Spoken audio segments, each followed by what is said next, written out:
ഖുർആനിനെ നല്ലോണം ബഹുമാനിക്കണം. ചുരുങ്ങിയ വിഷയങ്ങൾ മാത്രമാണ് ഇത് സംബന്ധിയായി സംസാരിക്കാനുള്ള സമയമുള്ളത്. അത് മാത്രം പറഞ്ഞ് ഞാൻ അവസാനിപ്പിക്കും. ഖുർആനിനെ നല്ലോണം ബഹുമാനിക്കണം. ആ ബഹുമാനത്തിന് എവിടെയെങ്കിലും കുറവ് വന്നാൽ പിന്നെ കുറെ കാലം നിസ്കരിച്ച ആളാണ്, നോമ്പ് നോറ്റ ആളാണ്, അത് ചെയ്ത ആളാണ്, ഇത് ചെയ്ത ആളാണ്, അതുകൊണ്ടും കാര്യമില്ല. അള്ളാഹുവിന്റെ കലാം വളരെ വലിയ രൂപത്തിലും അർത്ഥത്തിലും ബഹുമാനിക്കണം. ഒരു അഭിപ്രായം പറയുന്നിടത്ത് പോലും ഖുർആനിനെ സംബന്ധിച്ച് മോശപ്പെട്ടൊരു അഭിപ്രായം നമ്മുടെ ഭാഗത്ത് നിന്നുണ്ടാകാൻ പാടില്ല. ഖുർആനിനോടുള്ള നമ്മുടെ സമീപനം വളരെ ബഹുമാനപുരസരമായിരിക്കണം. നമ്മുടെ ഭവനങ്ങളിലൊക്കെ ഖുർആനുണ്ട്. ആ ഖുർആനിനോട് സ്വീകരിക്കേണ്ട ഏറ്റവും വലിയ ബഹുമാനം അത് എടുത്തൊന്ന് നോക്കലാണ്. അതിന് നല്ല ചട്ട വെച്ചു കൊടുക്കണം. പൊടി പുരണ്ട് എടുക്കുന്ന മുസഹഫ് മറ്റൊരാൾ മുസഹഫ് ഉണ്ടോ എന്ന് ചോദിക്കും. മുസഹഫ് എടുത്തു കൊടുക്കുമ്പോ ആ വീട്ടുകാരുടെ ഈമാനും ഇഖ്ലാസും അതോടെ മനസ്സിലാവും. ഒരു വീട്ടിലെത്തിയിട്ട് മുസഹഫ് ഒന്ന് നോക്കട്ടെ, ഒന്ന് ഓതാനാണ്. അപ്പൊ മനസ്സിലായി ആ വീട്ടുകാരുടെ ഇസ്ലാം എത്രണ്ട്, ഈമാൻ എത്രണ്ട്.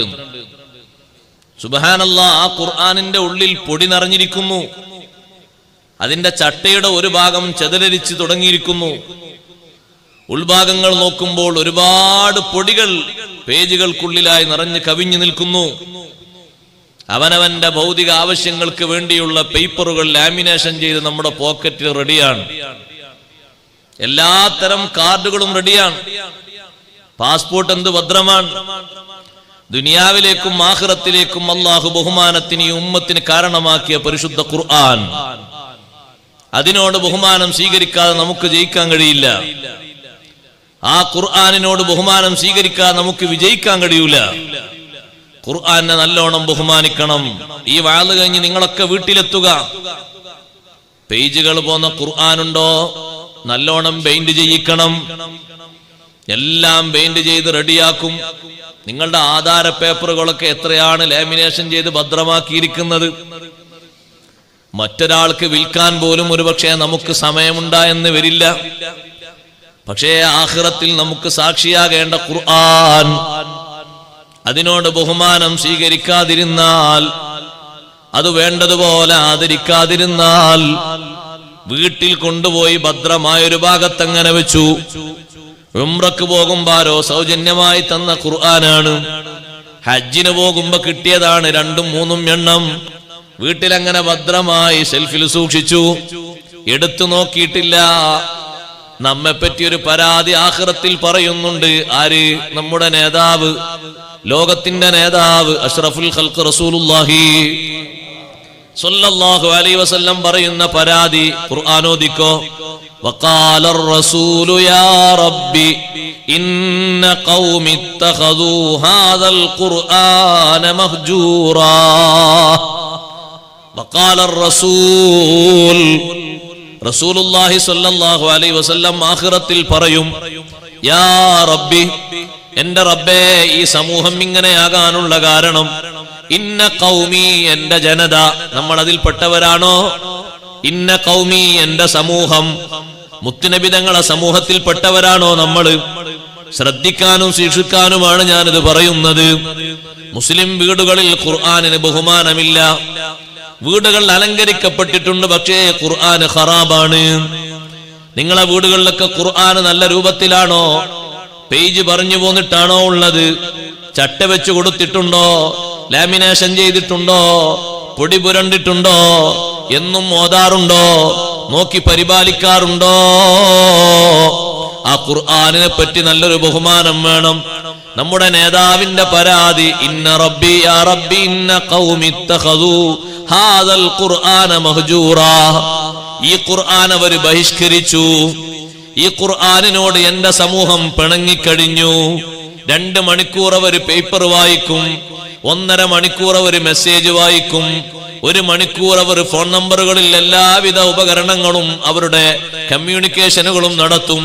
അതേ സമയത്ത് ഈ ഖുർആൻ അത് ചോദിക്കുന്നുണ്ട്, എന്നെ ഒന്ന് എടുത്തു ഓദിക്കോ, എന്നെ ഒന്ന് എടുത്തു നോക്കിക്കോ, നിനക്ക് ദുനിയാവുണ്ട്, ആഖിറമുണ്ട്, ബഹുമാനമുണ്ട്. ഒറ്റക്ക് നീ കിടക്കുന്ന ഖബറിൽ നിനക്ക് താരാട്ടുപാടാൻ ഞാൻ വരുന്നുണ്ട്. നിന്റെ ശരീരത്തിന് പുഴുവരിക്കാതിരിക്കാൻ മഹാന്മാര് നല്ല ഹൈപ്പവറിൽ പോയി കിടക്കുന്നു അവരുടെ ഖബറുകളിൽ. ഖുർആനിനോട് ബഹുമാനം പാലിച്ചതുകൊണ്ട് നൂറ്റാണ്ട് കഴിഞ്ഞിട്ടും അവരെ ഖബറിൽ ചിതലരിച്ചിട്ടില്ല. കഫം പുടക്ക് കേടുവന്നിട്ടില്ല, പഞ്ഞി പോയിട്ടില്ല, അത്തറ് പോയിട്ടില്ല. എന്തൊരു സുഖത്തോടെയാണ് അവർ അന്തിയുറങ്ങുന്നത്. ഖുർആനിനോട് ബഹുമാനം പാലിച്ച മഹാനല്ലേ അഹ്മദ് ഇബ്നു ഹംബൽ റളിയല്ലാഹു അൻഹു. ഒറ്റ ഉദാഹരണം പറയട്ടെ, ആ ബഹുമാനത്തിന് അല്ലാഹു കൊടുത്ത ബഹുമാനം. അഹ്മദ് ഇബ്നു ഹംബൽ റളിയല്ലാഹു അൻഹു ജീവിച്ച കാലത്ത് അന്നുള്ള രാജാവിന് ചില മുഅ്തസിലത്തിൽപ്പെട്ട ആളുകളുടെ സ്വാധീനം കൊണ്ട് ആ രാജാവിനെ കൊണ്ട് പണ്ഡിതന്മാരെ ശിക്ഷിക്കണമെന്ന് തീരുമാനിച്ച് ഒരു പുതിയ വാദവുമായി രാജാവ് മുന്നോട്ട് വന്നു.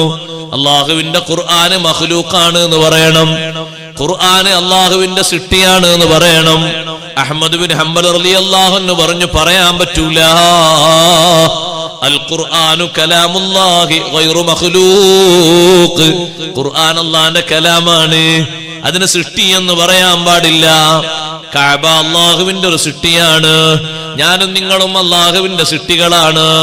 മുത്തുനബി സല്ലല്ലാഹു അലൈഹി വസല്ലം അല്ലാഹുവിന്റെ സൃഷ്ടിയാണ്, അർശ് അല്ലാഹുവിന്റെ സൃഷ്ടിയാണ്, കുർസി അല്ലാഹുവിന്റെ സൃഷ്ടിയാണ്, ലൗഹും ഖലമും അർളും സമാവാത്തും ശംസും ഖമറും നുജൂമും ഇതെല്ലാം അല്ലാഹുവിന്റെ സൃഷ്ടികളാണ്. ഖുർആൻ അല്ലാഹുവിന്റെ കലാമാണ്, അത് ഖദീമായ കലാമാണ്. അതിനെപ്പറ്റി സൃഷ്ടി എന്ന് പറയാൻ പാടില്ല. ഒരുപാട് പണ്ഡിതന്മാരെ ജയിലിലടച്ചു രാജാവ്. അഹ്മദ് ബിൻ ഹംബൽ റളിയല്ലാഹു അൻഹുവോട് ചോദിച്ചു, നിങ്ങൾ സമ്മതിക്കുന്നുണ്ടോ? സമ്മതിക്കൂല. ആദ്യഘട്ടത്തിൽ വീട്ടു തടങ്കല്ലാക്കി, പുറത്തിറങ്ങാൻ മാനവർക്ക് പെർമിഷൻ ഇല്ല. ദർസ് മുടങ്ങിപ്പോയി, ജമാഅത്ത് മുടങ്ങിപ്പോയി. വീട്ടിലുള്ളവരെ വെച്ച് വീട്ടിൽ ജമാഅത്ത് നിർവഹിക്കും, ജുമുഅക്ക് പോലും തടസ്സം വന്നുപോയി. എന്തേ സഹോദരങ്ങളെ ചെയ്ത കുറ്റം കുറ്റമാണോ? അല്ല. അള്ളാഹുവിന്റെ ഖുർആനിന് ബഹുമാനത്തിന് എതിരാകുന്നൊരു ഭാഷ എന്റെ ജീവിതത്തിൽ നിന്നതൊരിക്കലും ഉണ്ടാകൂല. വിശുദ്ധ റമദാനിലല്ലേ കാരാഗ്രഹത്തിലടച്ചത്. നോമ്പ് നോറ്റ മഹാനവറുകളെ ശരീരത്തിൽ ചാട്ടവാറ് കൊണ്ട് അടി വന്നുപോയി. ഒന്നാമത്തെ അടി ചാട്ടവാറ് കൊണ്ടുള്ള അടി ശരീരത്തിൽ വന്നപ്പോ മഹാനവറുകളുടെ മറുപടി എന്താണ്? ബിസ്മില്ലാഹ് മാഷാ അല്ലാഹ്. അള്ളാഹുവിന്റെ ഇസ്മ കൊണ്ട് ഞാൻ അടി സ്വീകരിക്കുന്നത് ആരംഭിക്കട്ടെ.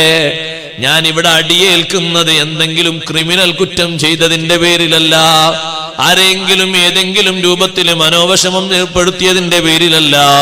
അള്ളാഹുവിന്റെ കലാമാകുന്ന ഖുർആൻ, അതിനോട് ബഹുമാനത്തിനെതിരായ ഒരു ഭാഷ പറയണമെന്ന് രാജാവിന്റെ ഭാഷ്യം, അത് സ്വീകരിക്കാൻ എനിക്ക് കഴിയില്ല. രാജാവിനെ അനുകൂലിക്കുന്ന, രാജാവിന്റെ ഇംഗിതത്തിന് വഴങ്ങുന്ന മുബത്തദികളുടെ വാദമാണത്. ഒരിക്കലും അത് സമ്മതിക്കാൻ എന്നെ കിട്ടില്ല. തുറന്നു പറഞ്ഞു മഹാനവർകൾ, അൽ ഖുർആനു കലാമുല്ലാഹി ഗൈറു മഖ്ലൂഖ്. സൃഷ്ടി എന്ന് പറയാൻ ഞാനില്ല, അത് അല്ലാഹുവിന്റെ കലാമാണ്. അതിനനുസരിച്ച ബഹുമാനം നൽകേണ്ടതുണ്ട്. ചില പണ്ഡിതന്മാരൊക്കെ ശിക്ഷ ഭയന്നിട്ട് അത്രയും കടുത്ത ശിക്ഷ കൊടുക്കുന്ന രാജാവാണ്. ജീവനെ പേടികൊണ്ട് അവര് പറഞ്ഞു, തൽക്കാലം രക്ഷ കിട്ടാൻ വേണ്ടി 4 വിരലിങ്ങനെ ഉയർത്തിയിട്ട് പറഞ്ഞു, ഇഞ്ചീല്, സബൂറ്, തൗറാത്ത്, ഫുർഖാന് ഇത് 4 മഖ്ലൂഖാണ് എന്ന് പറഞ്ഞു. ഇത് 4 മഖ്ലൂഖാന്ന് പറഞ്ഞ അവര് പറഞ്ഞ മഖ്ലൂഖാന്നല്ല, ഈ 4 വിരല് മഖ്ലൂഖാണ്. അതിനകത്ത് 4 ഉയർത്തിയത്, 4 വിരലിങ്ങനെ ഉയർത്തിയിട്ട് അവര് പറഞ്ഞു ഇത് 4 മഖ്ലൂഖാണ്. ഇത് 4 മഖ്ലൂഖ് തന്നെയാണല്ലോ, സൃഷ്ടിയാണല്ലോ. തൽക്കാല രാജാവിന്റെ ശിക്ഷ ഭയന്നിട്ട് രക്ഷപ്പെടാൻ വേണ്ടിട്ട് അവർ ചെയ്തതാണ്. അതിലവർ കുറ്റക്കാരൊന്നുമല്ല. പക്ഷെ അഹ്മദ് ബിൻ ഹംബൽ റളിയല്ലാഹു അൻഹു പറഞ്ഞു, ഇല്ലല്ല, വ്യംഗ്യമായി പറയാനൊന്നുമില്ല, വ്യക്തമായി തന്നെ പറയും, അള്ളാഹുവിന്റെ കലാമാണ് ഖുർആൻ. അതിനെപ്പറ്റി സൃഷ്ടി എന്ന് പറയാൻ പാടില്ല, അത് അംഗീകരിക്കൂല. ചാട്ടവാറ് കൊണ്ട് 10-25 അടി നോമ്പ് നോറ്റുകൊണ്ട് അഹ്മദ് ബിൻ ഹംബൽ റളിയല്ലാഹുവിന്റെ ശരീരത്തിൽ ഏൽക്കുകയാ. സഹോദരങ്ങളെ, ആ അടി കൊള്ളുന്ന സമയത്ത് 2 കൈയും ബേക്കോട്ട് പിടിച്ച് ഭദ്രമായി കെട്ടിയിട്ടുണ്ട്. ആദ്യഘട്ടത്തിൽ അടിക്കുമ്പോൾ മേൽവസ്ത്രമുണ്ട്, പിന്നീട് മേൽവസ്ത്രം ഒഴിവാക്കി അരമുണ്ട് മാത്രമാണ് ശരീരത്തിലുള്ളത്. തുരുതുരാ അടിവരുന്ന സമയത്ത് അരമുണ്ട് ഉരിയാൻ തുടങ്ങി. അതഴിഞ്ഞു പോകാൻ തുടങ്ങുമ്പോ ജയിലിലുള്ള ആളുകൾ ആരും വന്ന് തുണിയെടുത്ത് തരൂലല്ലോ. തുണി അഴിയുക എന്നത് വലിയ മാനക്കേടല്ലേ? മഹാനവറുകൾ മുകളിലേക്ക് നോക്കിയിട്ട് അള്ളാഹുവിനെ വിളിച്ചു, അള്ളാഹുവേ, നിന്റെ അർശിന്റെ ഇസ്മ കൊണ്ട്, നിന്റെ മഹത്തായ ഇസ്മ കൊണ്ട് ഞാൻ ചോദിക്കുന്നു, എന്റെ നഗ്നത നീ വെളിവാക്കരുതേ അല്ലാഹ്. റബ്ബ് സുബ്ഹാനഹു വ തആലയിലേക്ക് കണ്ണൊന്നുയർത്തിയിട്ടൊരു ചോദ്യം ചോദിച്ചപ്പോഴേക്ക് തുണി യാന്ത്രികമായി മുറുക്കപ്പെട്ടുപോയി. പിന്നീട് ആ തുണി ഉരിഞ്ഞിട്ടില്ല. ഭദ്രമായ നിലക്ക് മഹാനവറുകളെ പൂട്ടിയിട്ട് ശിക്ഷിച്ചു, ഭക്ഷണം കൊടുക്കാതെ വേദനിപ്പിച്ചു, പലപ്പോഴും വന്ന് കുത്തുവാക്കുകൾ പറഞ്ഞു നോവിപ്പിച്ചു. പക്ഷേ മഹാനുഭാവൻ അനങ്ങിയില്ല. അങ്ങനെ ശിക്ഷ അനുഭവിച്ച് നല്ലവണ്ണം ജയിലിൽ കിടക്കുന്ന സമയത്ത് ബഹുമാനപ്പെട്ട ഇമാമുന ശാഫിഈ റളിയല്ലാഹു അൻഹു, ആരാണത്? ഈ അഹ്മദ് ബിൻ ഹംബൽ റളിയല്ലാഹു അൻഹുവിന്റെ ഉസ്താദാണ്. ശാഫി ഇമാം റളിയല്ലാഹു അൻഹു സ്വപ്നത്തിൽ കാണുന്നു ആരെ? ഖുർആൻ ലോകത്ത് പഠിപ്പിച്ച നേതാവ് ഹബീബ് റസൂലുള്ളാഹി സ്വല്ലല്ലാഹു അലൈഹി വസല്ലമ തങ്ങൾ പറയുന്നു, ശാഫി ഇമാം തങ്ങളോട് പറയുന്നു, അഹ്മദ് ബിൻ ഹംബൽ തങ്ങളോട് ക്ഷമിക്കാൻ പറയൂ. ആ ക്ഷമക്ക് റബ്ബ് സുബ്ഹാനഹു വ തആല വലിയ ബഹുമാനം നൽകുന്നുണ്ട്. ക്ഷമിച്ച് ജീവിക്കാൻ പറയൂ. കുറഞ്ഞ ദിവസങ്ങൾക്ക് ശേഷം ശിക്ഷക്ക് ആക്കം കൂട്ടിയ രാജാവിന്റെ സ്ഥാനം തെറിച്ചുപോയി. രണ്ടാമത്തൊരു രാജാവ് അവിടെ തെരഞ്ഞെടുക്കപ്പെട്ടു. ആ രാജാവ് വലിയ ബഹുമാനിക്കുന്ന മഹാനാണ് അഹ്മദ് ബിൻ ഹംബൽ റളിയല്ലാഹു അൻഹു. നിരപരാധിയാണെന്ന് തെളിയിച്ച് അഹ്മദ് ബിൻ ഹംബൽ റളിയല്ലാഹു അൻഹുവിന് മോചനം കൊടുത്തു. മഹാനവറുകളെ മോചനം കിട്ടിയ ശേഷം അഹ്മദ് ബിൻ ഹംബൽ തങ്ങൾക്ക് ദർസ് നടത്താനും വഅദ് പറയാനും ദീനിന്റെ ഖിദ്മത്തിനും സൗകര്യം കൊടുത്തു. അപ്പോഴാണ് ഇമാമുന ശാഫിഈ റളിയല്ലാഹു അൻഹു ശിഷ്യനെ വിളിച്ചിട്ട് ഒരു കത്ത് എഴുതിയിട്ട് ആ കത്തിൽ നബി സല്ലല്ലാഹു അലൈഹി വസല്ലം തങ്ങൾ പറഞ്ഞ സന്തോഷ വാർത്തകൾ മുഴുവനും എഴുതിയിട്ട് അതാ പറഞ്ഞേക്കുന്നു, മോനെ, അഹ്മദ് ബിൻ ഹംബൽ റളിയല്ലാഹു അൻഹു താമസിക്കുന്ന സ്ഥലത്ത് പോയി ഈ കത്ത് കൈമാറി കൊടുക്കൂ. ആ കത്ത് കിട്ടിയപ്പോ അഹ്മദ് ബിൻ ഹംബൽ തങ്ങൾ ചോദിച്ചു ശിഷ്യനോട്, മോനെ, നീ ഇത് തുറന്നു വായിച്ചോ? ഇല്ല, ഞാൻ തുറന്നിട്ടില്ല, ഉസ്താദ് തന്നതുപോലെ നിങ്ങളുടെ അടുത്തേക്ക് തന്നതാണ്. കത്ത് തുറന്നുകൊണ്ട് അഹ്മദ് ബിൻ ഹംബൽ റളിയല്ലാഹു അൻഹു വായിക്കുമ്പോ മഹാനവറുകൾ സന്തോഷം കൊണ്ട് കരഞ്ഞുപോയി. കത്തിലുള്ളത് അഷ്റഫുൽ ഖൽഖ് റസൂലുള്ളാഹി സ്വല്ലല്ലാഹു അലൈഹി വസല്ലം തങ്ങളുടെ ബിശാറത്താണ്, സന്തോഷ വാർത്തയാണ്. ഖുർആനിന് ബഹുമാനം കാത്തു സൂക്ഷിച്ചതുകൊണ്ട് ഖുർആനെ പറ്റി സൃഷ്ടി എന്ന് പറയാൻ ഞാനില്ല. ഖുർആനെ പറ്റി അള്ളാഹുവിന്റെ മഖ്ലൂഖ് എന്ന് പറയാൻ പറ്റൂല. അത് ഖദീമായ കലാമാണ്. അള്ളാഹുവിന്റെ ഖുർആനാണ്, കലാമാണ്. ആ വാദത്തിൽ ജയിച്ചു വന്നില്ലേ? കത്തിൽ അടിഭാഗത്ത് മറ്റൊരു കാര്യം കൂടി എഴുതിയിട്ടുണ്ട്. ആദ്യഘട്ടത്തിൽ ജയിൽ ശിക്ഷ അനുഭവിക്കുമ്പോൾ മേൽവസ്ത്രമായി ധരിച്ചിരുന്ന കുപ്പായം ഈ ശിഷ്യന്റെ കൈവശം കൊടുത്തേക്കണേ. ഉസ്താദായ ഇമാം ഷാഫി റളിയല്ലാഹു അൻഹു ശിഷ്യനായ അഹ്മദ് ബിൻ ഹംബൽ റളിയല്ലാഹു അൻഹുവിനെ കണ്ട ബഹുമാനം എന്താണ് സഹോദരങ്ങളെ? നിസ്കരിക്കുമ്പോ ധരിച്ചിരുന്ന കുപ്പായമല്ല ചോദിക്കുന്നത്, അള്ളാഹുവിന്റെ കലാമായ ഖുർആൻ. അത് സൃഷ്ടിയാണെന്ന് പറയാൻ പാടില്ല, അത് അള്ളാഹുവിന്റെ ഖദീമായ കലാമാണ്. ആ വാദത്തിൽ ഉച്ചസ്ഥരം പ്രഖ്യാപിച്ചു ഉറച്ചു നിന്നപ്പോൾ എത്ര പീഡനങ്ങൾ വന്നിട്ടും പരീക്ഷണങ്ങൾ വന്നിട്ടും കുലുങ്ങാത്ത പർവ്വതം പോലെ നിന്നപ്പോ അടികിട്ടിയ സമയത്ത് നിങ്ങൾ ധരിച്ച കുപ്പായമില്ലേ, ആ കുപ്പായത്തിന് ബഹുമാനമുണ്ട്. ശിഷ്യൻ തിരിച്ച് മറുപടിയുമായി തിരിച്ച് ഷാഫി ഇമാം തങ്ങളെ ഹദ്റത്തിലെത്തിയപ്പോ ശിഷ്യനോട് ചോദിക്കുന്നു, ഈ കത്ത് മാത്രമാണോ തന്നത്, വേറൊന്നും തന്നില്ലേ? കത്ത് മാത്രമാണോ മോനെ നിന്റെ കയ്യിൽ തന്നത്, വേറൊന്നും തന്നില്ലേ? തന്നിട്ടുണ്ട്, കുപ്പായം തന്നിട്ടുണ്ട്. വേഗം ഒരു പാത്രം വെള്ളം കൊണ്ടുവാ. ഇമാം അഹ്മദ് ബിൻ ഹംബൽ റളിയല്ലാഹു അൻഹുവിന്റെ കുപ്പായം ഷാഫി ഇമാം റളിയല്ലാഹു അൻഹു ആ ഒരു പാത്രം വെള്ളത്തിൽ മുക്കിയിട്ട് ആ വെള്ളം കൊണ്ട് ബറക്കത്തെടുക്കുന്നു. ഹാഫിദ് ഇബ്നു കസീർ അടക്കമുള്ള പണ്ഡിതന്മാർ രേഖപ്പെടുത്തിയത് കാണാം. അഹ്മദ് ബിൻ ഹംബൽ റളിയല്ലാഹു അൻഹു വഫാത്തായതിനു ശേഷം 230 കൊല്ലം കഴിഞ്ഞിട്ട് മഹാനവറുകളുടെ ചാരത്ത് കുടുംബാംഗങ്ങളിൽപ്പെട്ട ഒരാളെ മറവ് ചെയ്യുന്നതിന് വേണ്ടി തൊഴിലാളികൾ വന്ന് ഖബർ കുഴിച്ചപ്പോൾ അഹ്മദ് ബിൻ ഹംബൽ റളിയല്ലാഹു അൻഹുവിന്റെ ഖബറിന്റെ ഭാഗം ചുമരങ്ങ് പൊളിഞ്ഞ് ഇങ്ങോട്ട് വീണു. വീണപ്പോൾ അവർ കണ്ട കാഴ്ച കഫംപുടയിൽ അങ്ങനെ തന്നെ മഹാനവറുകൾ കിടക്കുന്നു.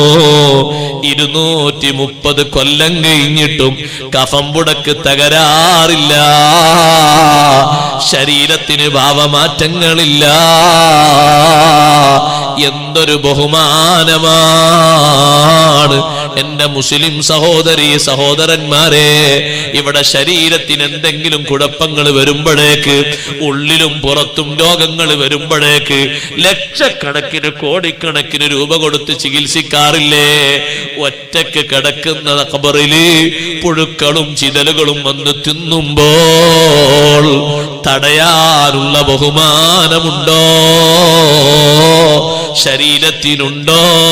ഖൽബിനുണ്ടോ? കാത് വന്ന് കടിക്കുമ്പോ കാതിന് തടയാനുള്ള ബഹുമാനമാണ് ഖുർആൻ കേൾക്കുന്നത്. കണ്ണ് ഒഴിഞ്ഞു പോകാതിരിക്കാനുള്ള ബഹുമാനമാണ് ഖുർആനിലേക്ക് നോക്കുന്നത്. നാവിലേക്ക് ചിതലുകൾ വന്ന് പുഴുക്കൾ വന്ന് കയറാതിരിക്കാൻ നാവ് കൊണ്ട് ഖുർആൻ ഓദിക്കോ, കൈപിടിച്ച് ഓദിക്കോ, മുസ്ഹഫിലേക്ക് നോക്കി ഓദിക്കോ. പറഞ്ഞു വന്നത് ബഹുമാനം കളയരുത്. ഒരു ബഹുമാനത്തിന്റെ വാക്ക് മാറ്റി പറയാത്തത് കൊണ്ട് അഹ്മദ് ബിൻ ഹംബൽ റളിയല്ലാഹു അൻഹു കിട്ടിയ ബഹുമാനം എത്രയാണ്, ആദരവ് എത്രയാണ്. സുബ്ഹാന മൻ ജല്ല ജലാലുഹു. ആ അഹ്മദ് ബിൻ ഹംബൽ റളിയല്ലാഹു അൻഹു ചെറിയ ബഹുമാനമല്ലല്ലോ അല്ലാഹു കൊടുത്തത്. ഒരാൾക്ക് മാത്രമല്ല, രണ്ടാൾക്ക് മാത്രമല്ല, മഹത്തുക്കളായ മഹത്തുക്കൾക്ക് മുഴുവനും ഇതേ രൂപത്തിൽ അല്ലാഹു ബഹുമാനം നൽകിയത് കാണാം. അതുകൊണ്ട് നിങ്ങൾ വീട്ടിൽ പോയിട്ട് വഅദ് കഴിഞ്ഞ് പരിശോധിക്കുക, ഖുർആൻ ഇരിക്കുന്നത് എങ്ങനെയാണ്, എവിടെയാണ്, അതിന്റെ കടലാസുകളും മറ്റും പറഞ്ഞു പോന്നിട്ടുണ്ടോ? ഒട്ടിച്ച് വെച്ചൊരു ബഹുമാനം അതിന് കൊടുക്കണം, നല്ലവണ്ണം പൊതിയിട്ട് കൊടുക്കണം, ഉയർന്ന സ്ഥലങ്ങളിൽ വെക്കണം.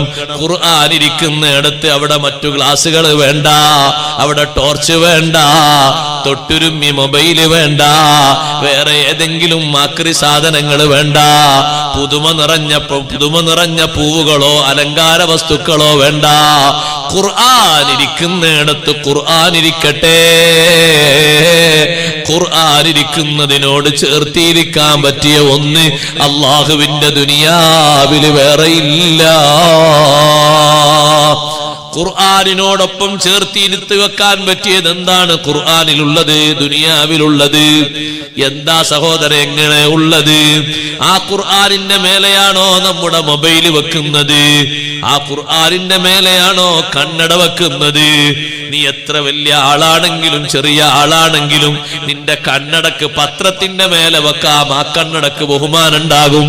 പക്ഷേ അല്ലാഹുവിന്റെ ഖുർആനിന്റെ മേലെ കണ്ണട വെക്കരുത്, കണ്ണട കൂട് വെക്കരുത്, മൊബൈല് വെക്കരുത്, നിന്റെ വാച്ചയിച്ച് വെക്കരുത്.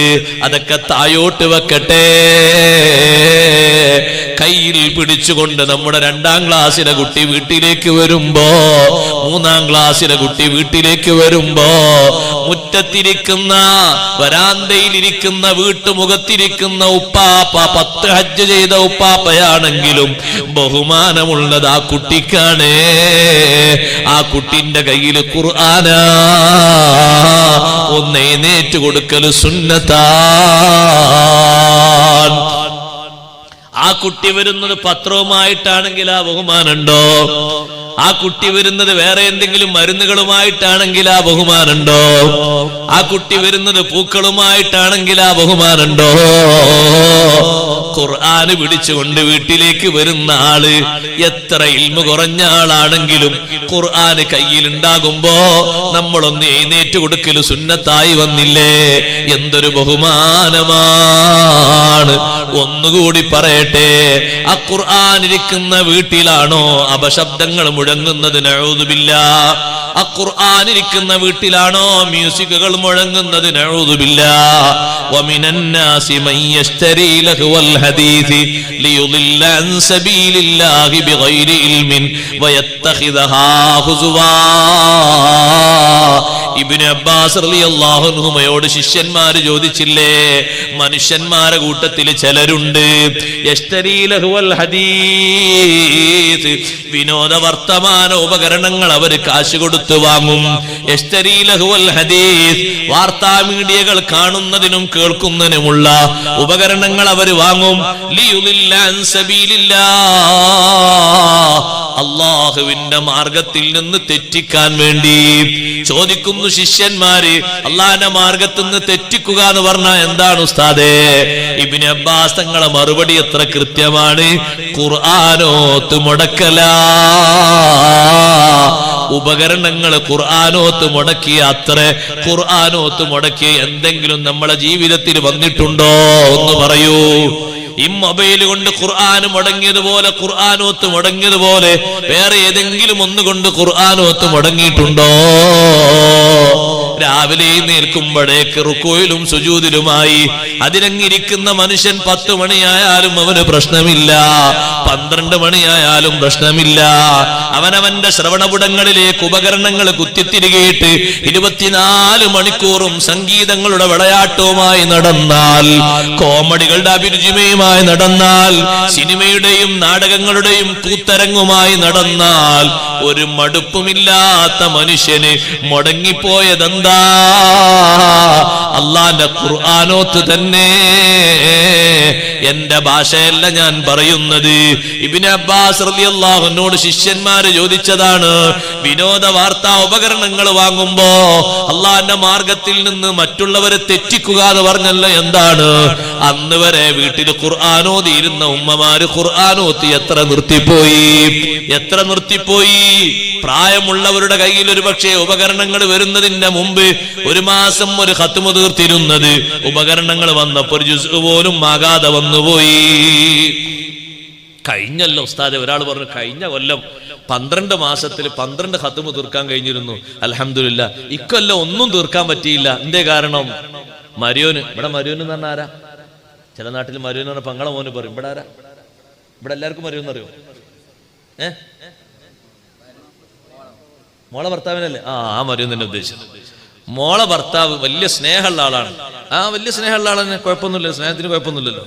അയാൾ ആദ്യമായിട്ടൊന്ന് ദുബായിൽ പോകുന്നോളം ഞാൻ എതിരല്ല കേട്ടോ, ഒരു ഉദാഹരണം പറഞ്ഞു. ദുബായിൽ പോയി വന്നപ്പോ ഞാനല്ലേ അയാൾ അമ്മോശൻ കാക്ക എന്ന നിലക്ക് എനിക്കൊരു 25,000 റുപ്യന്റെ ഒരു മൊബൈൽ തന്നു. ഞാൻ അതിങ്ങനെ പരിശോധിച്ച് അങ്ങോട്ടും ഇങ്ങോട്ടും നോക്കിയിട്ട് ഇക്കൊല്ലം 10 മാസമായിട്ട് ഒരു ജുസ് പോലും ഓതാൻ പറ്റിയില്ല. അത്ര വലിയ മഹത്ത. അതാണ് നേരത്തെ അല്ലാഹു തആല ഖുർആനിൽ പറഞ്ഞത്, ലിയുദില്ല അൻ സബീലില്ലാഹി ബിഗൈരി ഇൽം. ശരിയല്ലേ പറയുന്നത്? ശരിയല്ലേ? ബോധ്യപ്പെടുന്നില്ലേ? ബോധ്യപ്പെടുന്നുണ്ട്. കൃത്യല്ലേ സഹോദരങ്ങളെ ഖുർആനിൽ അല്ലാഹു പറഞ്ഞത്? ബഹുമാനക്കേടാണത്. ആ ഖുർആനെ കെട്ടിയിട്ടിരിക്കുന്ന, വീട്ടിൽ പൂട്ടിയിട്ടിരിക്കുന്ന ഖുർആനില്ലേ, നാളെ ആഖിറത്തിൽ പറയും.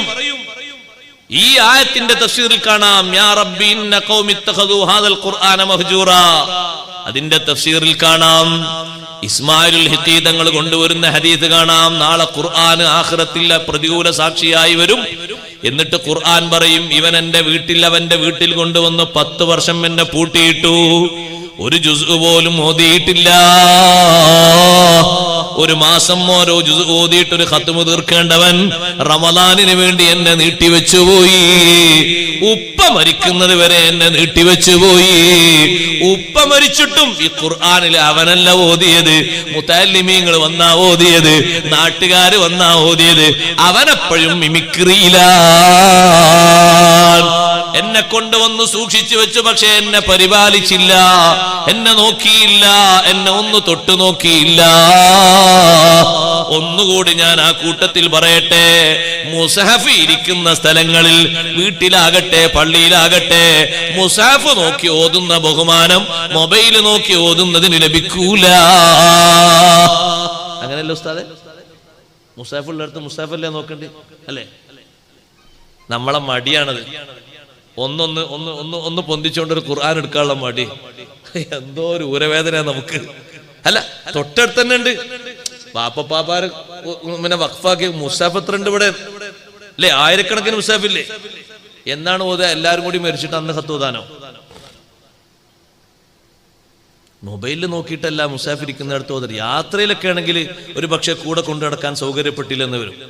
അപ്പൊ നമുക്കൊന്ന് ഓതാനൊക്കെ സുഖാണ്. പിന്നെ ഒരു മരിച്ചെടുത്തൊരു 10,000 ആൾക്കാർ കൂടുമ്പോ എല്ലാവർക്കും ഒന്നും മുസ്ഹഫ് തരാൻ കിട്ടിയില്ല എന്ന് വരും. അപ്പൊ യാസീനൊക്കെ ഒന്ന് തെറ്റുകൂടാതെ ഓതാൻ സൗകര്യമാണ്. അതിനൊക്കെ സൗകര്യങ്ങളാണ്, അതൊന്നും എതിരില്ല.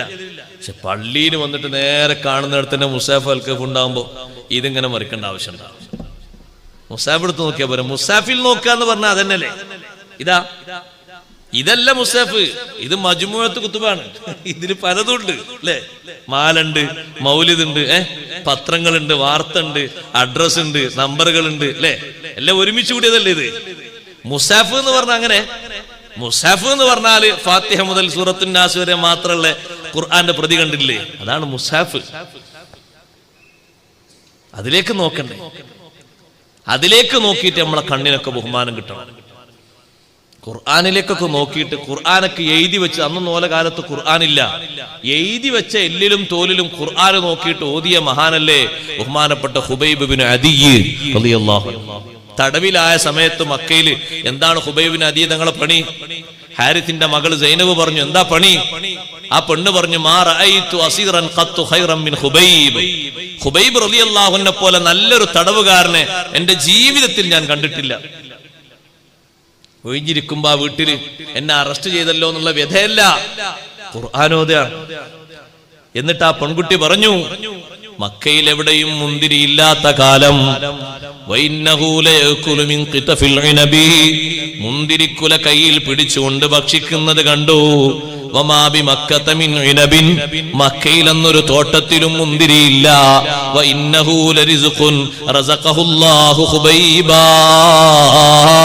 അത് ഹുബൈബ് തങ്ങൾക്ക് അള്ളാഹു കൊടുത്തൊരു പ്രത്യേക ഭക്ഷണമാണ്. കനിയില്ല കാലം കനിയെ കൊടുത്തോവർ, കരിഞ്ഞാമരത്തിന്മേൽ കായാ നിറച്ചോവർ. മുന്തിരിയില്ലാത്ത കാലത്താണ് മുന്തിരിയും പിടിച്ച് ഭക്ഷിക്കുന്നത്. എന്റെ ബഹുമാനം ഒഴിവുള്ള സമയമൊക്കെ ഖുർആനോത്തിലാണ്. എന്നെ തടയപ്പെട്ടു പോയി എന്ന വിഷമമില്ല, ഞാനിവിടെ വീട്ടു തടങ്കലിലായി എന്ന ബുദ്ധിമുട്ടില്ല. ഭക്ഷണം അല്ല സെപ്പറേറ്റ് കൊടുക്കുന്നു, ഖുർആനോതുന്നു. കഴുമരത്തിലേറ്റിയ ആ ശരീരം 40 ദിവസം കഴിഞ്ഞിട്ടല്ലേ മദീനത്തുനിന്ന് പോയി സ്വഹാബിമാർ ഇറക്കി വെക്കുന്നത്. കണ്ണ് പോയിട്ടുണ്ടോ? ഇല്ല. രോമം പോയിട്ടുണ്ടോ? ഇല്ല. നഖം പറഞ്ഞിട്ടുണ്ടോ? ഇല്ല. യാതൊരു ഭേദഗതിയും വന്നിട്ടില്ല. എന്തേ ആ ബഹുമാനം? അവരേറ്റവും ബഹുമാനം കൊണ്ടത് ഖുർആൻ കൊണ്ട് തന്നെ. അഹ്ലുൽ ഖുർആനി അഹ്ലുല്ലാഹി വഖാസ്സതുഹു. ഖുർആനിന്റെ ആളുകൾ അല്ലാഹുവിന്റെ ആളുകളാണ്. വഖാസ്സതുഹു, അല്ലാഹുവിന്റെ സ്പെഷ്യൽ ആളുകളാണ്, അല്ലാഹുവിന്റെ പ്രത്യേകക്കാരാണ്. അവർക്ക് ബഹുമാനം കൊടുക്കുന്നത് അല്ലാഹുവാണ്. അതുകൊണ്ട് സഹോദരങ്ങളെ, സഹോദരിമാരെ, ഖുർആൻ കൊണ്ട് ഇവിടെയും ബഹുമാനം കിട്ടണം, പരലോകത്തും ബഹുമാനം കിട്ടണം. 2 ലോകത്തും ബഹുമാനത്തിന് അല്ലാഹു തന്ന ഖുർആന് നമ്മളല്ലേ ഖുർആൻ കൊണ്ട് ബഹുമാനം സ്വീകരിക്കേണ്ടത്. അതിനാദ്യത്തെ വിഷയമാണ് ഞാൻ പറഞ്ഞത്. ഖുർആൻ നല്ല ഭദ്രമായി സൂക്ഷിക്കണം. രണ്ടാമത്തെ ഒന്ന്, ആ ഖുർആനിരിക്കുന്ന വീട്ടിലെ അപശബ്ദങ്ങൾ മുഴങ്ങരുത്. ഖുർആൻ നാളെ ആഖിറത്തിൽ എതിരായി സാക്ഷി നിൽക്കും. അപശബ്ദങ്ങൾ മുഴങ്ങരുത്. ആ ഖുർആനുള്ള വീട്ടിൽ തെറിപ്പൂരങ്ങൾ ഉയരരുത്. ആ ഖുർആനിരിക്കുന്ന വീട്ടിൽ നല്ല അച്ചടക്കം വേണം, നല്ല ബഹുമാനം വേണം. കാരണം അവിടെ ഖുർആനുണ്ട്. ഖുർആനുള്ളത് കൊണ്ട് ബഹുമാനമാണ്. ഖുർആനുള്ളത് കൊണ്ട് വലിയ ബഹുമാനം സ്വീകരിക്കണം. അഷ്റഫുൽ ഖൽഖ് മുഹമ്മദുർ റസൂലുള്ളാഹി സല്ലല്ലാഹു അലൈഹി വസല്ലം തങ്ങൾ അന്തിയുറങ്ങുന്ന വിശുദ്ധമായ മദീന, ആ മദീനയുടെ മദീന പള്ളിയിൽ ദർസ് നടത്തുന്ന ഇമാം മാലിക് റളിയല്ലാഹുവിന്റെ അടുക്കൽ വന്ന് ഭരണാധികാരിയായ അബൂ ജാഫർ ഉറക്ക ശബ്ദിച്ചപ്പോ മാലിക് ഇമാം തങ്ങൾ പറഞ്ഞു, നിങ്ങൾക്കറിയുമോ ഇവിടെ അന്തിയുറങ്ങുന്നത് ആരാണ്? ശബ്ദം പതുക്കെയാക്കി സംസാരിക്കൂ. നിങ്ങൾ രാജാവാണെങ്കിലും അല്ലെങ്കിലും എനിക്കെന്താണ്? നിയമമല്ലേ ഞാൻ പറഞ്ഞു തരേണ്ടത്? ശബ്ദം പതുക്കെയാക്കി സംസാരിക്കൂ. ബഹുമാനത്തിനൊരു കുറവുണ്ടാകരുത്. ആർക്കുള്ള ബഹുമാനം? അഷ്റഫുൽ ഖൽഖ് റസൂലുള്ളാഹി സ്വല്ലല്ലാഹു അലൈഹി വസല്ലം. അത് സൃഷ്ടികളിൽ അല്ലാഹു ഏറ്റവും ബഹുമാനം നൽകിയതാണ്. ഖുർആൻ സൃഷ്ടിയല്ലല്ലോ, അല്ലാഹുവിന്റെ ഖദീമായ കലാമല്ലേ. ആ കലാം ഇരിക്കുന്നിടത്ത് എങ്ങനെ സഹോദരങ്ങളെ ശബ്ദതരംഗങ്ങൾ മുഴങ്ങുന്നത്, മ്യൂസിക്കുകൾ മുഴങ്ങുന്നത് എങ്ങനെയാണ്? കുടുംബക്കാര് മൊത്തം കൂടിയിട്ട് ബഹളം വെക്കുന്നത് എങ്ങനെയാണ്? അവിടെ ഖുർആനില്ലേ? ഖുർആനുള്ള വീട്ടിന് ബഹുമാനമില്ലേ? നമ്മളെ വീട്ടിനൊന്നും എന്താ ബഹുമാനം കിട്ടാത്തത്? ബഹുമാനം കൊടുക്കാത്തത് കൊണ്ടാണ്. ഖുർആനുള്ള വീട്ടിന് നല്ല ബഹുമാനമുണ്ട്. അതുകൊണ്ട് അച്ചടക്കത്തോടെയാണ് ആ വീട്ടുകാര് താമസിക്കേണ്ടത്. മ്യൂസിക്കിന്റെ ശബ്ദതരംഗങ്ങൾ അവിടെ മുടങ്ങരുത്. നിങ്ങൾ അഥവാ ട്യൂണ് വെക്കുകയാണെങ്കിൽ ഏതെങ്കിലും മദ്ഹോ സ്വലാത്തോ അല്ലെങ്കിൽ ആ രൂപത്തിലുള്ള ട്യൂണുകളോ വെച്ചോളൂ. മ്യൂസിക് ആ വീട്ടിൽ നിന്ന് മുടങ്ങരുത്. അവിടെ ഖുർആനുണ്ട്. അപശബ്ദങ്ങൾ ഉണ്ടാക്കരുത്. ആരോട് ശബ്ദിക്കുന്നതിനും ഒരു പരിധിയും പരിമിതിയുമുണ്ട്. സുബ്ഹാനല്ലാഹ്. ആ ഖുർആൻ ഓത്തിന്റെ ഇടയിൽ ശബ്ദിക്കാൻ പറ്റുമോ? ഇല്ല. ഭൗതിക സംസാരങ്ങൾ പറയാൻ പറ്റുമോ? ഇല്ല. ഖുർആൻ കേൾക്കുമ്പോ ശബ്ദിക്കുക എന്നുള്ള സ്വഭാവം അത് മുസ്ലിമിന്റെ സ്വഭാവമല്ല, അതേ മുസ്ലിം അല്ലാത്തവരെ സ്വഭാവമാണ്. വഖാലല്ലദീന കഫറൂ ലാ തസ്മഊ ലിഹാദൽ ഖുർആനി വൽഗൗ ഫീഹി ലഅല്ലകും തഗ്ലിബൂൻ. ഖുർആൻ ഓതുമ്പോ അപശബ്ദം ഉണ്ടാക്കണം. ഖുർആൻ ഓതുമ്പോ നിങ്ങൾ അത് കേൾക്കാത്ത രൂപത്തിൽ ശബ്ദിക്കണം എന്ന് ലോകത്ത് പ്രസ്താവിച്ചവരാരാണ്? വഖാലല്ലദീന കഫറൂ. സത്യനിഷേധികളാണ് ലോകത്ത് അങ്ങനെ പറഞ്ഞത്. കാരണം ഖുർആൻ കേട്ടിട്ട് ഓരോ ദിവസവും ആയിരക്കണക്കിന് ആളുകൾ അഷ്റഫുൽ ഖൽഖ് സ്വല്ലല്ലാഹു അലൈഹി വസല്ലം തങ്ങളുടെ സവിധത്തിലേക്ക് ഒഴുകുമ്പോ ഇതവർക്ക് കണ്ടു നിൽക്കാൻ കഴിയുന്നില്ല. അപ്പൊ അവർ ചെയ്ത പണിയാണ് ലാ തസ്മഉ ലിഹാദൽ ഖുർആൻ. ഈ ഖുർആൻ നിങ്ങൾ കേൾക്കരുത്. അഥവാ കേൾക്കാൻ നിർബന്ധിതരായിപ്പോയ എന്ത് ചെയ്യണം? വൽഗൗ ഫീഹി. അവിടെ അപശബ്ദങ്ങൾ ഉണ്ടാക്കണം, ഒച്ചപ്പാടുണ്ടാക്കുക. എന്നാ പിന്നെ കേൾക്കൂലല്ലോ, കേട്ടാലല്ലേ കുടുങ്ങുള്ളൂ. കണ്ടാ, അത് അവരുടെ ഭാഷയാണ്. നമുക്കത് പറ്റൂല. ഉസ്താദേ, നമ്മളെ വീട്ടിൽ ഖുർആനൊക്കെ ഇഷ്ടം പോലുണ്ട്, പക്ഷെ റഹ്മത്തും ബർക്കത്തും എങ്ങനെ ഉണ്ടാകും? ഈ ബഹുമാനം സ്വീകരിക്കണ്ടേ? ഈ ബഹുമാനം വേണ്ടേ? നമുക്ക് നല്ലോണം ബഹുമാനം വേണ്ടേ? ഖുർആൻ ഓതുന്നതിന്, ഖുർആനിന്റെ തഫ്സീർ എഴുതുന്നതിന് മഹാന്മാരൊക്കെ സൂക്ഷിച്ച ബഹുമാനം എത്ര വലുതാ. വിശുദ്ധ ഖുർആനിന്റെ തഫ്സീർ എഴുതുന്നതിന് എപ്പോഴും ഉളൂഓടുകൂടെ, ഉളൂ മുറിഞ്ഞു പോയാൽ എഴുത്തവിടെ നിർത്തിയിട്ട് ഉളൂ എടുത്ത് വന്നിട്ട് തഫ്സീർ എഴുതിയെങ്കിൽ ഖുർആനിന്റെ തഫ്സീറാണ്. അപ്പൊ ഖുർആനുള്ള ബഹുമാനം എത്രയാണ്? ഖുർആനുള്ള ബഹുമാനം ലാ യമസ്സുഹു ഇല്ലൽ മുതഹ്ഹറൂൻ. ശുദ്ധിയുള്ളവരല്ലാതെ അതിനെ സ്പർശിക്കുകയില്ല. കൈമാറ്റം ചെയ്തു വന്നവർ മുഴുവനും മുതഹ്ഹിരീങ്ങളാണ്. സുബ്ഹാനല്ലാഹ്. ത്വഹാറത്തുള്ളവർക്കല്ലാതെ തൊടാൻ പറ്റൂലല്ലോ. ജനാബത്തുള്ള ആളുകൾക്ക് ഓതാൻ പറ്റൂലല്ലോ, തൊടാൻ പറ്റൂലല്ലോ. ഇത്തരത്തിൽ അള്ളാഹു ബഹുമാനം നൽകിയിരിക്കുന്നത് വേറെ എന്തിനാണ്? അള്ളാഹുവിന്റെ കലാമിനല്ലേ ആ ബഹുമാനമുള്ളത്. കുട്ടികളോട്, വീട്ടിലുള്ള ചെറിയ കുട്ടികളോട് ഉമ്മമാരെ, 4ാം ക്ലാസ്സിലും 3ാം ക്ലാസ്സിലൊക്കെ പഠിക്കുന്ന കുട്ടികളോട് മോളെ ഉമ്മാന്റെ ഖുർആനൊന്ന് ഇങ്ങെടുക്കുക എന്ന് പറയുമ്പോ തുളു ഇല്ലാത്ത കുട്ടി, തെമ്മീജെത്തിയ കുട്ടി, കുട്ടിയുടെ പഠനത്തിന്റെ ആവശ്യത്തിന് വേണ്ടി ഒരു പക്ഷേ കുട്ടിക്ക് അങ്ങനെ ഖുർആൻ എടുത്ത് ഓതാം. നമുക്ക് ഓതാൻ വേണ്ടിയിട്ട് ആ കുട്ടിനെ കൊണ്ട് മുസഹഫ് എടുപ്പിക്കരുത്. അത് ബഹുമാനത്തിന് എതിരാണ്. സുബ്ഹാനല്ലാഹ്. ആ ഖുർആൻ ഓതുന്ന സമയത്ത് ഖുർആനിലേക്ക് ഇങ്ങനെ തലതായിത്തിരിക്കണമെന്നല്ലേ ഇമാം നബി റളിയല്ലാഹു അൻഹു പറഞ്ഞത്. എന്തൊരു ബഹുമാനമാണ്. ഖുർആനിലേക്ക് ഉമിനീര് തെറിപ്പിക്കാൻ പാടില്ല. ഉമിനീര് കയ്യിൽ തൊട്ടുകൊണ്ട് ഖുർആനിന്റെ പേജ് മറിക്കാൻ പാടില്ല. അഥവാ ഉളൂ മുറിഞ്ഞു പോയാൽ പിന്നെ നീ ഉളു എടുത്ത് വന്നിട്ടല്ലേ ഖുർആൻ തൊടാൻ പറ്റൂ. ഉളു ഇല്ലാത്തവർക്ക് ഇത് തൊടാൻ പറ്റൂലല്ലോ. എന്തൊരു ബഹുമാനമാണ് അല്ലാഹു തആല ഖുർആൻ നൽകിയത്. ചെറിയ ബഹുമാനമല്ല. വിശുദ്ധ റമളാൻ ശരീഫ് വരുന്നതിന്റെ മുമ്പ് തന്നെ ഖുർആനുമായി നമ്മൾ വലിയ ബന്ധം പുലർത്തണം. ഖുർആൻ എപ്പോഴും ബഹുമാനത്തിന് അല്ലാഹു നമുക്ക് നൽകിയതാണ്. മഹാന്മാര് ഖുർആൻ കൊണ്ട് ബഹുമാനം സ്വീകരിച്ചു. ഈ ലോകത്തെ ബഹുമാനം അവർക്ക് ഖുർആൻ കൊണ്ട് സമ്പാദ്യങ്ങൾ കിട്ടിയോ? കിട്ടി. വലിയ ബഹുമാനമല്ലേ ആ മഹാന്മാർക്ക് കിട്ടിയത്.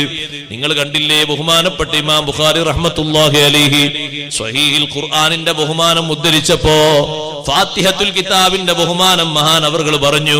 സൂറത്തുൽ ഫാത്തിഹയ്ക്ക് എത്ര വലിയ ബഹുമാനമുണ്ട്. അല്ലാഹു തആല പറഞ്ഞു നബി സല്ലല്ലാഹു അലൈഹി വസല്ലം തങ്ങളോട്, ഭൂമി ലോകത്ത് ഭൗതികന്മാരായ ആളുകൾക്ക് ഇഷ്ടം പോലെ സമ്പത്ത് നമ്മൾ കൊടുത്തിട്ടുണ്ടെങ്കിലും സൗകര്യങ്ങൾ കൊടുത്തിട്ടുണ്ടെങ്കിലും അവർക്ക് കൊടുത്തതിനേക്കാളും വലുത് തങ്ങൾക്ക് തന്നിട്ടുണ്ട്. വലഖദ് ആതൈനാക സബ്അൻ മിനൽ മസാനി വൽ ഖുർആനൽ അദീം. ഖുർആനുൽ അദീം എന്ന് പേരുള്ള ഒരു സൂറത്തുണ്ട് ഖുർആനിൽ. അത് സൂറത്തുൽ ഫാത്തിഹയാണ്. സബ്അൻ മിനൽ മസാനി എന്നല്ലേ അതിനെ പറ്റി പറയുന്നത്. അഥവാ ആവർത്തനം 2 പ്രാവശ്യം നടന്ന സൂറത്ത്. ഒന്നുകിൽ അങ്ങനെ അർത്ഥമുണ്ട്, അതല്ലെങ്കിലോ എന്നെന്നും കൂടുതൽ ആവർത്തിക്കപ്പെടുന്ന സൂറത്ത്. നിസ്കരിക്കുമ്പോ ഫർള് നിസ്കാരങ്ങളിലായിട്ട് തന്നെ 17 തവണ സൂറത്തുൽ ഫാത്തിഹ ഓതുന്നില്ലേ? സുന്നത്ത് നിസ്കാരത്തിൽ വേറെയും ഓതുന്നില്ലേ? വേറെ ചില സംഗതികൾക്കൊക്കെ സൂറത്തുൽ ഫാത്തിഹ എത്ര ഓതുന്നുണ്ട്. ഇത്ര ആവർത്തിക്കുന്ന ഒരു സൂറത്ത് ലോകത്ത് വേറെ ഇല്ലല്ലോ. നിർബന്ധമായി ആവർത്തിക്കാൻ പറഞ്ഞ സൂറത്തുൽ ഫാത്തിഹ വലിയ ബഹുമാനമുള്ള സംഗതിയാണ്. അല്ലാഹു തആല പറഞ്ഞു, വലാ തമുദ്ദന്ന ഐനൈക ഇലാ മാ മത്തഅനാ ബിഹി അസ്വാജം മിൻഹും. നബിയേ, അവരിൽ കുറെ ആളുകൾക്ക് നമ്മൾ ദുനിയാവിൽ ഇഷ്ടം പോലെ കൊടുത്തിട്ടുണ്ട്, കോടിക്കണക്കിന്. നിങ്ങൾ അവരെ കോടി നോക്കിയിട്ടാ കണ്ണഞ്ചിപ്പിക്കുന്നത്? അതിനേക്കാളും വലുത് അല്ലാഹു തങ്ങൾക്ക് തന്നിട്ടുണ്ട്. എന്ത്? സബ്അൻ മിനൽ മസാനി വൽ ഖുർആനൽ അദീം. എങ്ങനെ ഉസ്താദെ ആ കോടിപതികളെക്കാളും വലിയ ബഹുമാനം സൂറത്തുൽ ഫാത്തിഹയ്ക്കുള്ളത്? ഒന്നാമതായി ഫാത്തിഹ നല്ലോണം ഓതാൻ പഠിക്കണം. ഉസ്താദെ പ്രായമൊക്കെ എത്രയില്ല? പ്രായം പരിധി ഉണ്ടോ ഖുർആൻ പഠിക്കുന്നതിനുണ്ടോ? ഇല്ല. 5ാം ക്ലാസ് 10ാം ക്ലാസ് വരെ പഠിക്കാവൂ, പിന്നെ പഠിക്കാൻ പാടില്ല, അങ്ങനെ തിയറി ഉണ്ടോ? എത്ര കാലം കൊണ്ടാ ഒരു മുസ്ലിം പഠിക്കേണ്ടത്? അത്ര കാലം കൊണ്ട് പഠിക്കണം എന്നാ നിർബന്ധ. സൂറത്തുൽ ഫാത്തിഹ തെറ്റുകൂടാതെ ഓതാൻ പഠിക്കുന്നത് ഓരോ മുസ്ലിമായ ആണിനും പെണ്ണിനും ഫർള് ഐനാണ്, നിർബന്ധാണ്. മദ്രസയിൽ നിന്ന് പഠിച്ചില്ലേ? സ്പെഷ്യൽ ഉസ്താദുമാരെ വെച്ച് പഠിപ്പിക്കണം. SLC പഠിക്കൽ നിർബന്ധമല്ല, സുന്നത്താണ്. നിങ്ങൾ +2 പഠിക്കൽ നിർബന്ധമല്ല, സുന്നത്താണ്. ഡിഗ്രിന്റെ ഡിഗ്രി പഠിക്കൽ സുന്നത്താണ്. ഇത് നിർബന്ധാണ്. ഫാത്തിഹ സൂറത്ത് പഠിക്കുന്നത്. ഖുർആനിൽ ആകെ പഠിക്കൽ നിർബന്ധമുള്ള ഒരു സൂറത്തേ ഉള്ളൂ. ഏതാണത്? സൂറത്തുൽ ഫാത്തിഹ. അത് തെറ്റുകൂടാതെ ഓതാൻ ആദ്യം പഠിക്കണം. നമ്മൾ എപ്പോഴും ഒരു ഫാത്തിഹ, അക്ബറിന്റെ അടുത്ത് ഒരു ഫാത്തിഹ ഉണ്ട്, മരിച്ചാലും ഒരു ഫാത്തിഹ ഉണ്ട്, ഖബറുമ്പുറത്ത് ഒരു ഫാത്തിഹ ഉണ്ട്, മൗലൂദിൽ ഒരു ഫാത്തിഹ ഉണ്ട്. ഒരു ഒയന്ന ഫാത്തിഹ.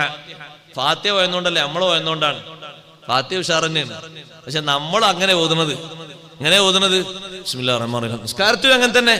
എന്താ ഈ ഉസ്താദ് വേഗം ഓതി തീർത്താൽ നമ്മളൊക്കെ എന്ന് കഴിഞ്ഞു ഫാത്തിഹ കഴിഞ്ഞിട്ട് 10 കൊല്ലം കഴിഞ്ഞു, ഇപ്പോഴും മുപ്പരെ ഫാത്തിഹ കഴിഞ്ഞിട്ടില്ല. എങ്ങനെ കഴിയാതിരിക്കുക? അങ്ങനത്തെ ആക്കെ ഫാത്തിഹ ഒരു ദിവസം 100 അല്ല 150 ഓതാ, ഒരു ഫലം ഉണ്ടാവില്ല. ബിസ്മില്ലാഹിർ റഹ്മാനിർ റഹീം അൽഹംദുലില്ലാഹി റബ്ബിൽ ആലമീൻ റഹ്മാനിർ റഹീം മാലികി യൗമിദ്ദീൻ ഇയ്യാക നസ്തഈൻ ഇഹ്ദിനസ് മുസ്തഖീം സിറാത്തൽ ലദീന വൽ മഗ്ദൂബിൽ ളാലീൻ. ഇതാണ് ഫാത്തിഹ. ഇങ്ങനെ ഫാത്തിഹ ഓതണ്ടേ? ഇങ്ങനെയാണ് നിസ്കാരത്തിൽ ഫാത്തിഹ ഓതേണ്ടത്. ഓതാൻ ആദ്യം പഠിക്കണം. ഓതാൻ പഠിച്ചിട്ട് ഓതിയാൽ കിട്ടേണ്ടതൊക്കെ കിട്ടും, തരേണ്ടതൊക്കെ അല്ലാഹു തആല തരും. നമ്മൾ ഓതിയിട്ട് എന്താ കിട്ടാത്തത് എന്നല്ലേ ആശങ്ക? ഓത്ത് റെഡിയാക്കണം. 156 അക്ഷരവും കൃത്യമായി ഓതാൻ പഠിക്കണം. കൃത്യമായിട്ട് ഓതാൻ പഠിക്കണം. ഞാൻ ഒരു തകരാറുണ്ടാകൂല, ഒരു കുഴപ്പമുണ്ടാകൂല. വളരെ റെഡിയാണ് ആ ഫാത്തിഹ. നിങ്ങൾ നോക്ക്, ആ ഫാത്തിഹക്ക് ഈ ദുനിയാവിൽ അല്ലാഹു കൊടുത്ത കോടീശ്വരന്മാരുടെ കോടിയേക്കാളും ബഹുമാനമുണ്ടോ? ഉണ്ട്. ഒരൊറ്റ ഉദാഹരണം പറയാം. അഷ്റഫുൽ ഖൽഖ് റസൂലുള്ളാഹി സ്വല്ലല്ലാഹു അലൈഹി വസല്ലം തങ്ങളുടെ സ്വഹാബ യാത്ര പോകുന്നു. യാത്രാമധ്യേ അവർക്ക് വിശന്നു, കയ്യിൽ ഭക്ഷ്യവസ്തുക്കളൊന്നുമില്ല. ഒരു സ്ഥലത്ത് തമ്പടിച്ച് അവര് അടുത്ത് കാണുന്ന വലിയൊരു തറവാട് വീടുണ്ട്. ആ തറവാട്ട് വീട്ടിൽ പോയിട്ട് ഭക്ഷണം വല്ലതും തരുമെന്ന് വെച്ചു. നിങ്ങൾ എവിടെ? ഞങ്ങൾ യാത്രക്കാരാണ്, മദീനത്ത് നിന്ന് വരികയാണ്. യാത്രാമധ്യേ ഞങ്ങൾ ഭക്ഷണമൊക്കെ തീർന്നു പോയി, ഭക്ഷണം തരുമെന്ന് വെച്ചാൽ കൊടുക്കണം കേട്ടോ. കൊടുക്കാത്തതുകൊണ്ട് വലിയൊരു പരാതി അല്ലാഹു തആല ഖുർആനിൽ ഇവരെ പറഞ്ഞിട്ടില്ലേ, ഹത്താ ഇദാ അതയാ അഹ്ല ഖറിയത്തിൻ ഇസ്തത്വഅമാ അഹ്ലഹാ ഫഅബൂ യുളയിഫുഹുമാ. കലീമുല്ലാഹി മൂസ അലൈഹിസ്സലാമും ഖദർ അലൈഹിസ്സലാമും ഒരു നാട്ടിലൂടെ പോയിട്ട് ഭക്ഷണം ചോദിച്ചിട്ട് ആ നാട്ടുകാർ കൊടുത്തില്ല. അത് കൊടുക്കാതിരിക്കുന്ന ഒരു പരാതി തന്നെയാണ്. ആ നാട്ടുകാർക്ക് ഒരു വിഷമം തന്നെയല്ലേ അത്. ആ നാട്ടുകാർക്ക് മൊത്തം വിഷമാണത്. ആ നാട്ടുകാരോട് മൊത്തം ചോദിച്ചോ ഭക്ഷണം? ഇല്ലല്ലല്ല. അവരെത്തിയ 1-2 വീട്ടുകാരോട് ചോദിച്ചപ്പോ തന്നെ മനസ്സിലായ നാട്ടിന്റെ അവസ്ഥ എന്താണ്. ഈ നാട്ടിലിപ്പോ ഒരു പരിചയമില്ലാത്ത ഒരാൾ വന്നു, ജുമാ നിസ്കാരം കഴിഞ്ഞിട്ട് അയാൾ പുറത്തെങ്ങനെ ഇരിക്കുമ്പോ നമ്മളൊക്കെ അയാളെ നോക്കി അങ്ങനെ പോയി, എല്ലാവരും പോയി. അപ്പൊ അയാൾ ഈ നാടിനെ വിലയിരുത്തി. എന്താ വിലയിരുത്തിയത്? ഒരു പരിചയമില്ലാത്ത ഒരാളെ വന്നിട്ട് എവിടുന്നാണ് എന്താണ് നിങ്ങൾ ഭക്ഷണം കഴിച്ചോ ചോദിക്കാതെ എല്ലാവരും മുണ്ടും മുറുക്കി പോയെങ്കിൽ ഈ നാട്ടിൽ ഭക്ഷണം തരാൻ പറ്റിയ ഒറ്റ കുട്ടിയില്ല എന്നവർ മനസ്സിലാക്കി അല്ലേ. പഴയ കാലത്തും ഇപ്പോഴൊക്കെ നാട്ടിലെ മുത്താലിമീങ്ങൾക്ക് ഭക്ഷണം കൊടുക്കുന്ന നാടാണ് ഈ നാട്ടിൽ. അള്ളാഹു ബർക്കത്ത് ദായിമാക്കി തരട്ടെ. മഹാന്മാർക്ക് വലിയ ബഹുമാനമുള്ള നാടാണ് ഈ നാട്. അതുകൊണ്ടല്ലേ മഹാന്മാർ ഇവിടെ വന്ന് കിടന്നാലേ ഇവരുടെ പോയി കിടക്കൂലേ, വലിയ ബഹുമാനമുള്ളത് കൊണ്ടല്ലേ. ഇവിടെ ഒരാളെങ്ങനെ കണ്ടു, നമ്മളെ നാട്ടിലെ സ്വഭാവം എന്താ, നമസ്കാരം കഴിഞ്ഞു മൂപ്പരാരാ അറിയില്ല, നമ്മൾ പോയി ഒക്കെ പരിചയപ്പെട്ടു, അസ്സലാമു അലൈക്കും, നിങ്ങളെവിടെ? ഞാൻ കുറച്ച് ദൂരത്താണ്, ഇവിടെ വന്ന് ഞാൻ സിയാറത്തിന് വന്ന്. എന്നാ വരി ഭക്ഷണം കഴിച്ചിട്ട് പോവാ. മൂപ്പർക്കുള്ള ഭക്ഷണം നേരത്തെ പോലെ റെഡിയാക്കിണോ? ഇല്ല. ഉള്ള ഭക്ഷണത്തിൽ നിന്ന് അതിഥിയായി സ്വീകരിച്ചു കൊണ്ടുപോയി കൊടുക്കുന്നു. ആ സ്വഭാവമല്ലേ നാട്ടിലുള്ളത്. അത് ഉപ്പാപ്പന്മാര് പഴയ കാലത്തെ പുലർത്തിപ്പോന്ന് നമ്മെ പഠിപ്പിച്ചൊരു ആദരവാണത്. കുറഞ്ഞ വീട്ടുകാരോട് ഭക്ഷണം ചെയ്ത് കൊടുത്തില്ല. അല്ലാഹു തആല എന്താ പറഞ്ഞത്? ഹത്താ ഇദാ അതയാ അഹ്ല ഖറിയത്തിൻ. ഒരു ഗ്രാമക്കാരുടെ കൂടെ അവരങ്ങനെ പോയപ്പോ ഭക്ഷണം ചോദിച്ചു. ഫഅബൗ. ആ നാട്ടുകാര് വിസമ്മതിച്ചു. യുളയിഫുഹുമാ, അവരെ സൽക്കരിക്കുന്നതിന്. പിൽക്കാലത്ത് അവരാണ് ആ നാട്ടുകാര് എന്നറിഞ്ഞ കുറച്ച് സ്വഹാബിമാര് മദീനത്തേക്ക് വന്നു. അഷ്റഫുൽ ഖൽഖ് റസൂലുള്ളാഹി സ്വല്ലല്ലാഹു അലൈഹി വസല്ലം ഹദ്റത്തിലേക്ക് വന്നിട്ട് അവര് പറഞ്ഞു, കുറേ ഉപഹാരങ്ങളുമായിട്ടാ വന്നത്, പ്രസന്റേഷൻ ഒക്കെ ഉണ്ട്. നബിയെ, ഞങ്ങള് മറ്റേ നാട്ടുകാരാണ്, ഞങ്ങൾക്കൊരു വിഷമമുണ്ട്. എന്താ വിഷമം? ഖുർആനില് ഞങ്ങളെ ഉപ്പാപ്പന്മാര് ഭക്ഷണം കൊടുക്കാത്തതിന്റെ പേര് ആ നാട്ടുകാരെ അവരെ സൽക്കരിക്കുന്നതിന് വിസമ്മതിച്ചു എന്നുള്ള ഒരു വിഷയം വന്നിട്ടുണ്ട്. ഞങ്ങളെ നാട്ടുകാരെ പറ്റിയാണല്ലോ അത് വന്നത്. ഏത് നാട് എന്നുള്ള ഖുർആനിൽ പറഞ്ഞിട്ടില്ല കേട്ടോ, നാടിന്റെ പേരും എന്നുള്ള ഖുർആനിൽ പറഞ്ഞിട്ടില്ല. അത് ഞങ്ങളെ നാട്ടുകാരെ പറ്റിയാന്ന് പലരും ഞങ്ങളോട് പറയുന്നുണ്ട്. അതുകൊണ്ട് തങ്ങളൊരു ചെറിയ അഡ്ജസ്റ്റ്മെന്റ് ചെയ്തു തരണം. അബൗ എന്നുള്ളിടത്തുള്ള തായുള്ള പുള്ളി, ബായിന്റെ പുള്ളി ഒന്ന് മേലക്കാക്കിയിട്ട് ഒരു പുള്ളിയും കൂടി ഇട്ടിട്ട് അത്തവും നാക്കി തരണം. അതിനാണ് ഈ പാരിതോഷികങ്ങളൊക്കെ. ചെറിയൊരു ഒരു വകഭേദം, ഒരു മാറ്റത്തിരുത്തൽ. എന്താ ചെയ്യേണ്ടത്? അബൗ എന്നുള്ളിടത്തുള്ള തായുള്ള പുള്ളി എടുത്ത് മേലെ ഇട്ട് ഒരു പുള്ളിയും കൂടി കൊടുത്താൽ അത്തവും. ഈ മഹാന്മാര് സമീപിച്ചു. അയ്യുളയിഫുഹുമാ, അവരെ സൽക്കരിക്കുന്ന ആളുകളേനായി. അപ്പൊ സൽക്കാരം കിട്ടിയെന്നായി. ഒരു ചെറിയ മാറ്റം പെടുത്തിയാൽ ഞങ്ങളെ കുടുംബത്തിനും ഞങ്ങളെ നാട്ടുകാർക്കും വലിയ സന്തോഷമാണ്. അഷ്റഫുൽ ഖൽഖ് സ്വല്ലല്ലാഹു അലൈഹി വസല്ലം നിങ്ങൾ പറഞ്ഞു, ഇത് അല്ലാഹു എനിക്ക് തരുന്ന വഹയാണ്. മാ യകൂനു ലീ അൻ ഉബദ്ദിലഹു മിൻ തിൽഖാഇ നഫ്സി. എനിക്കത് മാറ്റം വരുത്താനുള്ള അധികാരമില്ല. നിങ്ങൾ കൊണ്ടുവന്നായിട്ടൊക്കെ തൽക്കാലം വേഗം സ്ഥലം വിട്ടോളി. പാരിതോഷികങ്ങളൊന്നും എനിക്ക് വേണ്ട, എനിക്കത് മാറ്റം വരുത്താൻ പറ്റൂല. അത് അള്ളാഹുവാണ് മാറ്റേണ്ടത്. റബ്ബ് തആലയല്ലേ ഖുർആൻ ഇറക്കിയത്. അത് മാറുമോ? വകഭേദം വരുമോ? നാൾക്ക് നാളിങ്ങനെ ഓരോ വർഷം കൂടുമ്പോൾ മാറുന്ന സുവിശേഷം ഇത് അല്ലല്ലല്ല. ഇത് അള്ളാഹുവിന്റെ കലാമാണ്.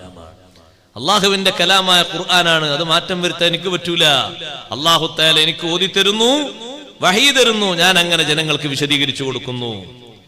ഞാൻ പറഞ്ഞു വന്നത്, ആ വിശുദ്ധ ഖുർആനിൽ ഈ സംഭവം രേഖപ്പെടുത്തി. ഭക്ഷണം കൊടുക്കാതിരിക്കുക എന്നുള്ളൊരു മോശപ്പെട്ട സംഗതി തന്നെയാണ്. ഇവരോട് ചോദിച്ചു ഭക്ഷണം തരുമെന്ന് ചോദിച്ചു. ഈ കബീലക്കാരോട് ഭക്ഷണം തരൂല എന്ന് പറഞ്ഞവര്. പാവപ്പെട്ട സ്വഹാബിമാര് ഭക്ഷണം തരുമെന്ന് ചോദിച്ചപ്പോ ഭക്ഷണം തരൂല എന്ന് പറഞ്ഞു. തിരിച്ചു വന്നിട്ട് ഭക്ഷണം കിട്ടിയെന്ന് വെച്ചു. അവര് തരൂല എന്ന് പറഞ്ഞു. എന്ത് ചെയ്യും? നമ്മളിവിടെ ഇരിക്കുക, യാത്ര ചെയ്യാൻ മുന്നോട്ട് പോകാൻ കഴിയൂല, വിശപ്പല്ലേ. ഏതെങ്കിലും യാത്രക്കാർ വരുമ്പോ അവരെ കയ്യിൽ മിച്ചമുള്ള ഭക്ഷണം കിട്ടിയിട്ട് അതും കഴിച്ച് നമുക്ക് പോകാം. അവരവിടെ ഇരുന്നു. കുറച്ച് കഴിയുമ്പോ ഏതാ ആ ഗോത്രത്തിൽപ്പെട്ട ഒരാൾ വരുന്നു. വന്നിട്ട് ചോദിക്കുന്നു, നിങ്ങളെ കൂട്ടത്തിൽ മന്ത്രിക്കാൻ കഴിവുള്ള ആരെങ്കിലും ഉണ്ടോ? മന്ത്രിക്കാൻ കഴിവുള്ള ആരെങ്കിലും നിങ്ങളെ കൂട്ടത്തിലുണ്ടോ? ഉണ്ട്. എന്തേ സംഭവം? ഗോത്രത്തലവന് പാമ്പ് കടിയേറ്റു, അല്ലെങ്കിൽ തേള് കടിയേറ്റു. രണ്ട് രൂപത്തിന് റിവായത്ത് കാണാം. പാമ്പോ തേളോ ഒന്ന് കടിച്ചു, കാലനക്കാൻ കഴിയുന്നില്ല. താഴ്ഭാഗത്തുനിന്ന് മേലോട്ട് വിഷമങ്ങനെ കീറിക്കൊണ്ടിരിക്കുകയാണ്. ഓരോ ഭാഗത്തും നീര് കെട്ടിയിട്ട് തടി ഇങ്ങനെ വീർത്തുകൊണ്ടിരിക്കുന്നു. വല്ലാത്ത അസ്വസ്ഥതയിലാണ്. നിങ്ങൾ വരുമോ? സ്വഹാബത്ത് പറഞ്ഞു ഞങ്ങൾ വരാം. പക്ഷെ നേരത്തെ ഭക്ഷണം ചോദിച്ചിട്ട് തരാത്ത കൂട്ടരാ നിങ്ങൾ. അങ്ങനെ വരൂല. അങ്ങനെ സൗജന്യമായിട്ട് നിങ്ങളോട് സ്നേഹം കാണിക്കേണ്ട ആവശ്യമില്ല. മനുഷ്യന്റെ ഒരു ബഹുമാനല്ലേ ഭക്ഷണം ചോദിച്ചാൽ കൊടുക്കുക എന്നുള്ളത്. അതിൽ മതവ്യത്യാസം ഉണ്ടോ? ഒന്നുമില്ല. അതൊരു മനുഷ്യന്റെ അവകാശമാണ്. ജാതിയും മതവും ഒന്നും നോക്കാതെ കൊടുക്കണ്ടേയല്ലേ ഭക്ഷണം എന്ന് പറഞ്ഞ വെള്ളം തന്നത്. അതുകൊണ്ടല്ലേ ഇസ്ലാം പഠിപ്പിക്കുന്നത്. യാത്രക്കാരുടെ കൂട്ടത്തിൽ ഒരു നായക്ക്, അവർ കൂടെ കാവലിന് പോകുന്ന ഒരു നായക്ക് കൊടുക്കാനുള്ള വെള്ളമാണ് ഒരാളെ പാത്രത്തിലുള്ളത്. ഉളു എടുക്കാൻ സമയമായി. ആ വെള്ളം കൊണ്ട് ഉളു എടുക്കാൻ പറ്റുമോ? ആ നായക്ക് വെള്ളം വേണം. ആ വെള്ളം നായക്ക് വേണ്ടി കരുതി സൂക്ഷിച്ചുകൊണ്ട് മണ്ണ് കൊണ്ട് തേമം ചെയ്യണം എന്നല്ലേ കൽപ്പന. എത്രമാത്രം മറ്റുള്ളവർക്ക് സഹായം ചെയ്തു കൊടുക്കണം എന്നാണ്. മുഹ്തറമായ ഒരു ജീവി, കാവലിനുള്ള ജീവിയായ നായ മുഹ്തറമായ ജീവിയാണ്, ബഹുമാനിക്കപ്പെടുന്ന ജീവിയാണ്. വേട്ടക്ക് കൊണ്ടുപോകുന്ന നായ ബഹുമാനമുള്ള ജീവിയാണ്. നാട്ടിലെവിടോ ആർക്കും പരിചയമില്ലാത്ത ജീവിയല്ലത്. ആ കൂട്ടത്തിൽ പോകുന്ന ആളുകൾക്ക് കാവൽ നൽകുന്ന നായയാണ് ആ നായ. ആ നായക്കുള്ള ഒരു വെള്ളം മാത്രമാണ് കൂടെയുള്ളത്. അതെടുത്ത് കുടിക്കാൻ പറ്റൂല, ഉദു കൊടുക്കാൻ പറ്റൂല. അതിന് പകരം അവർ തയമ്മും ചെയ്തിട്ട് ആ വെള്ളം ആ നായക്ക് കുടിക്കാൻ വേണ്ടി കാത്തു വെക്കണം. ഭക്ഷണം ചോദിച്ചിട്ട് തരാ കൂട്ടരാണ് നിങ്ങൾ. അതുകൊണ്ട് സൗജന്യമായിട്ട് മന്ത്രിച്ചേരൂല, എന്തെങ്കിലുമൊക്കെ നിശ്ചയിച്ചു തരണം. എന്ത് വേണമെങ്കിലും തരാം, നിങ്ങൾ വന്ന് മന്ത്രിക്കോന്ന് ചോദിച്ചു. ആ മന്ത്രിക്കാം. അങ്ങനെ പോയി. ഒരു സ്വഹാബിയാ പോകുന്നത്. 10-30 ചില്ലാനം ആളുകൾ യാത്രയിലുണ്ട്. ഒരാൾ പോയിട്ട് ഒരൊറ്റ ഫാത്തിഹയാ ഓതിയത്. ഒരു ഫാത്തിഹക്ക് കോടിയിലധികം വലിയ വിലയാണ്. കോടാനക്കോടി വിലയാണ്. കോടീശ്വരന്മാരുടെ കോടിയിലധികം വിലയാണ്. സഹോദരങ്ങളെ, ആ ഗോത്രത്തലവൻ സമ്പന്നനാണ്. വലിയൊരു ഗോത്രമാണ്, വലിയ സമ്പത്തുള്ളുണ്ട്. വൈദ്യന്മാര് സ്പെഷ്യലായിട്ട് അവിടെയുണ്ട്. പക്ഷേ വൈദ്യ ചികിത്സയും മറ്റൊന്നും ഫലം ചെയ്തിട്ടില്ല. അപ്പോഴാണ് കൂട്ടത്തിലൊരാള് പറഞ്ഞത്, ആ വന്ന ആളുകളെ കൂട്ടത്തിൽ മന്ത്രിക്കുന്ന ആളുണ്ടോന്നൊന്ന് ചോദിക്കാൻ പറഞ്ഞതാണ്. നാട്ടുവൈദ്യന്മാര് ധാരാളമുണ്ട് ഗോത്രത്തിന്റെ കീഴില്. ഫാമിലി ഡോക്ടേഴ്സ് ഉണ്ട്. അവരൊന്നും പരിശോധിച്ചിട്ടൊരു ഫലവും കിട്ടിയിട്ടില്ല. അപ്പോഴല്ലേ അവര് മന്ത്രം ചോദിച്ചു വന്നത്. ഒരു സ്വഹാബി പോയിട്ട് ഒറ്റ ഫാത്തിഹ ഓതി. തീരുമ്പോഴേക്ക് കാലിന്റെ വണ്ണം കുറഞ്ഞുപോയി, വിഷം മാറിപ്പോയി. കാലൊന്ന് അനക്കാൻ കഴിയാത്ത ഗോത്രത്തലവൻ സന്തോഷത്തോടെ നടക്കാൻ തുടങ്ങി. അപ്പൊ പിന്നെ നമ്മളെ മനസ്സിൽ സംശയല്ലേ, സാധേ നമ്മള് കുറെ ഫാത്തിഹ ഓതിയിട്ട് എന്താ അങ്ങനെ കിട്ടാത്തത്? ഒന്ന് കാര്യം പറഞ്ഞുതരാം. ഒന്ന്, ആദ്യം നമ്മള് മനസ്സിലൊന്ന് ഈമാൻ നല്ലോണം ഉറപ്പിക്കണം. കുറ്റിയുറപ്പുള്ള ഉറപ്പുറപ്പിക്കണം. കാരണം നമ്മളോട് ആരെങ്കിലും ഒന്ന് 114 ഫാത്തിഹ ഓതിക്കോളൂ എന്ന് പറഞ്ഞാല് പലതും ചെയ്തിന് കൂട്ടത്തിൽ ഇതൊന്നും ചെയ്തു നോക്കാം. പിന്നെ അള്ളാഹു തആല നമുക്ക് തരാൻ വേണ്ടി, തരാതിരിക്കാൻ വേണ്ടി ഉറച്ച വിശ്വാസത്തോടെ ചെയ്യ്. അങ്ങനെയല്ലേ? മരുന്ന് കുടിക്കുന്ന ആൾക്കും മരുന്നിന് വിശ്വാസം വേണ്ടേ? ഒന്ന്. രണ്ടാമതായി എല്ലാ ട്രീറ്റ്മെന്റും നടത്തിയിട്ട് അവസാനം വരുന്ന മേഖലയാണ് എന്ത്? സാറേ ഞാൻ അവിടൊക്കെ പോയി ലാസ്റ്റ് വേണ്ടത്. ലാസ്റ്റ് വേണ്ടതാണോ? ആദ്യം വേണ്ടതല്ലേ? ആദ്യം വേണ്ടതല്ലേ? ചിന്തിക്കണ്ടേ അതല്ലേ? അതിലല്ലേ നമുക്ക് കൂടുതൽ വിശ്വാസം വേണ്ടത്. അപ്പൊ നമ്മളെ കുടുംബത്തിൽ നിന്ന് അപരാധം അതുകൊണ്ടൊന്നും കാര്യമല്ലപ്പാ, ആ ഹോസ്പിറ്റലിലേക്ക് പോ കഴിഞ്ഞ്. ബാക്കിയുള്ളവരുടെ വിശ്വാസം ആ പറച്ചില് പോയി. നിങ്ങളിപ്പോ ആ ഒരു കുപ്പി വെള്ളം വന്നിച്ചാൽ കാത്തിരിക്കുക. എടുത്ത് വണ്ടി വിടും ഹോസ്പിറ്റലിലേക്ക്. ഹോസ്പിറ്റലിലെത്തി ഡോക്ടർ വന്നിട്ട് 5 ഡോക്ടർമാർ മാറി മാറി പരിശോധിച്ചു. ഒരു ഡോക്ടർക്ക് ഫീസ് 5000 റുപ്യ. രണ്ടാമത് വലിയൊരു വിദഗ്ധനായ ഡോക്ടർ വന്നു, വലിയ മെഡിക്കൽ കോളേജിൽ നിന്ന്. അയാൾക്ക് ഫീസ് 7000 റുപ്യ. പിന്നെ മൂന്നാമത്തെ ഒരാൾ വന്നൊരു ഇഞ്ചക്ഷൻ ചെയ്തു. ഇഞ്ചക്ഷൻ 25000 റുപ്യ. ഒരൊറ്റ ദിവസം തന്നെ ഇത്. വൈകുന്നേരം ആകുമ്പോഴേക്ക് കൂട്ടി നോക്കുമ്പോഴേക്ക് 75000 റുപ്യ ചെലവായിട്ടുണ്ട്. നിങ്ങൾ പള്ളിയിൽ ഉസ്താദിനൊന്ന് വിളിച്ചു പറയൂ. അപ്പൊ മറ്റാൾ, അതല്ലേ ഞാൻ ഇന്നലെ പോരുമ്പോ തന്നെ പറഞ്ഞത്, മറ്റാൾ മിണ്ടുന്നില്ല. ഹോസ്പിറ്റലിലേക്ക് കൊണ്ടുപോകാൻ പറഞ്ഞ ആൾ മിണ്ടുന്നില്ല. ആളിങ്ങനെ നിൽക്കുക, നോക്കി നിൽക്കുക.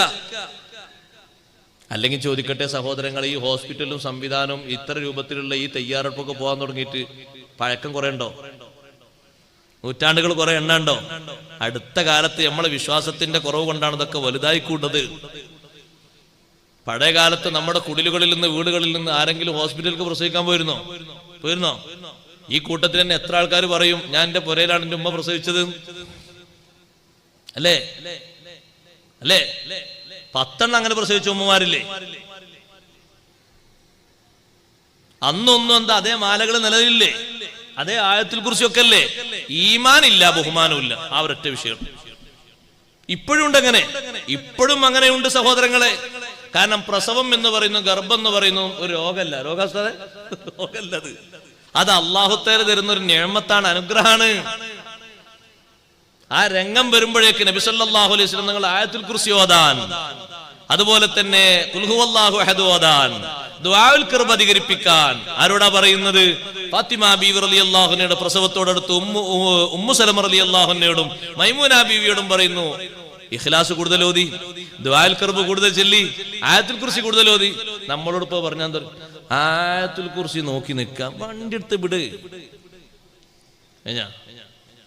ആ ആയത്തുൽ കുർസിന്റെ ബഹുമാനം കൂടി വാക്കിൽ പോയില്ലേ?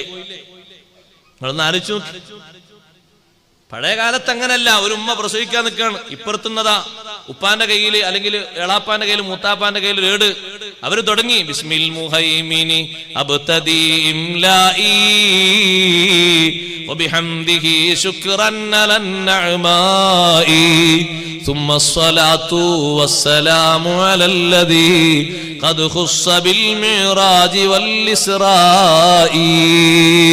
മറ്റൊരു ഭാഗത്തുനിന്ന് അതാ തുടങ്ങിയിട്ടുണ്ട് ബിസ്മിയും ഹംദും സ്വലാത്തും നൽ സലാമും മുന്നേ ബില്ലിനെ ഫീസത്ത് മാല ഞാൻ തുടങ്ങിയിടുന്നേ. മാലകളും ബദർ ബൈത്തൊക്കെ തീരുന്നതിന്റെ ഇടക്ക് അപ്പുറത്തുനിന്ന് അല്ലാഹു അക്ബർ അല്ലാഹു അക്ബർ വാങ്ങി കൊടുക്കാൻ പറഞ്ഞു. എത്ര സന്തോഷ വാർത്ത അങ്ങനെ കേട്ടത്, എത്ര അനുഭവങ്ങളാണുള്ളത്. എന്തേ അന്നും ഇന്നും മാലകൾക്ക് എന്തേ വ്യത്യാസം വന്നത്?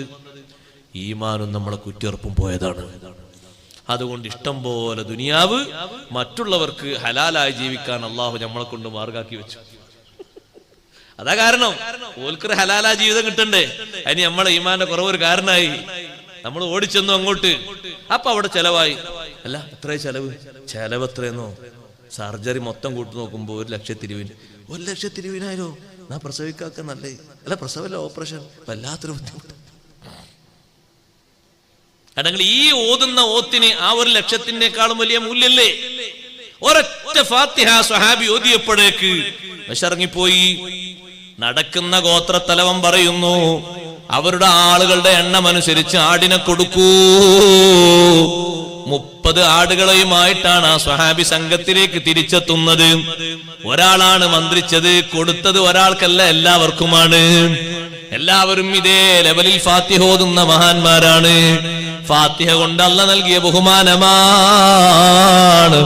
ഭക്ഷണമല്ലേ ആ നൽകിയത്. ആ 30 ആടുകളുമായിട്ട് ഇവരെ സവിധത്തിലേക്ക് വന്നപ്പോ സ്വഹാബിമാര് 2 പക്ഷമായി.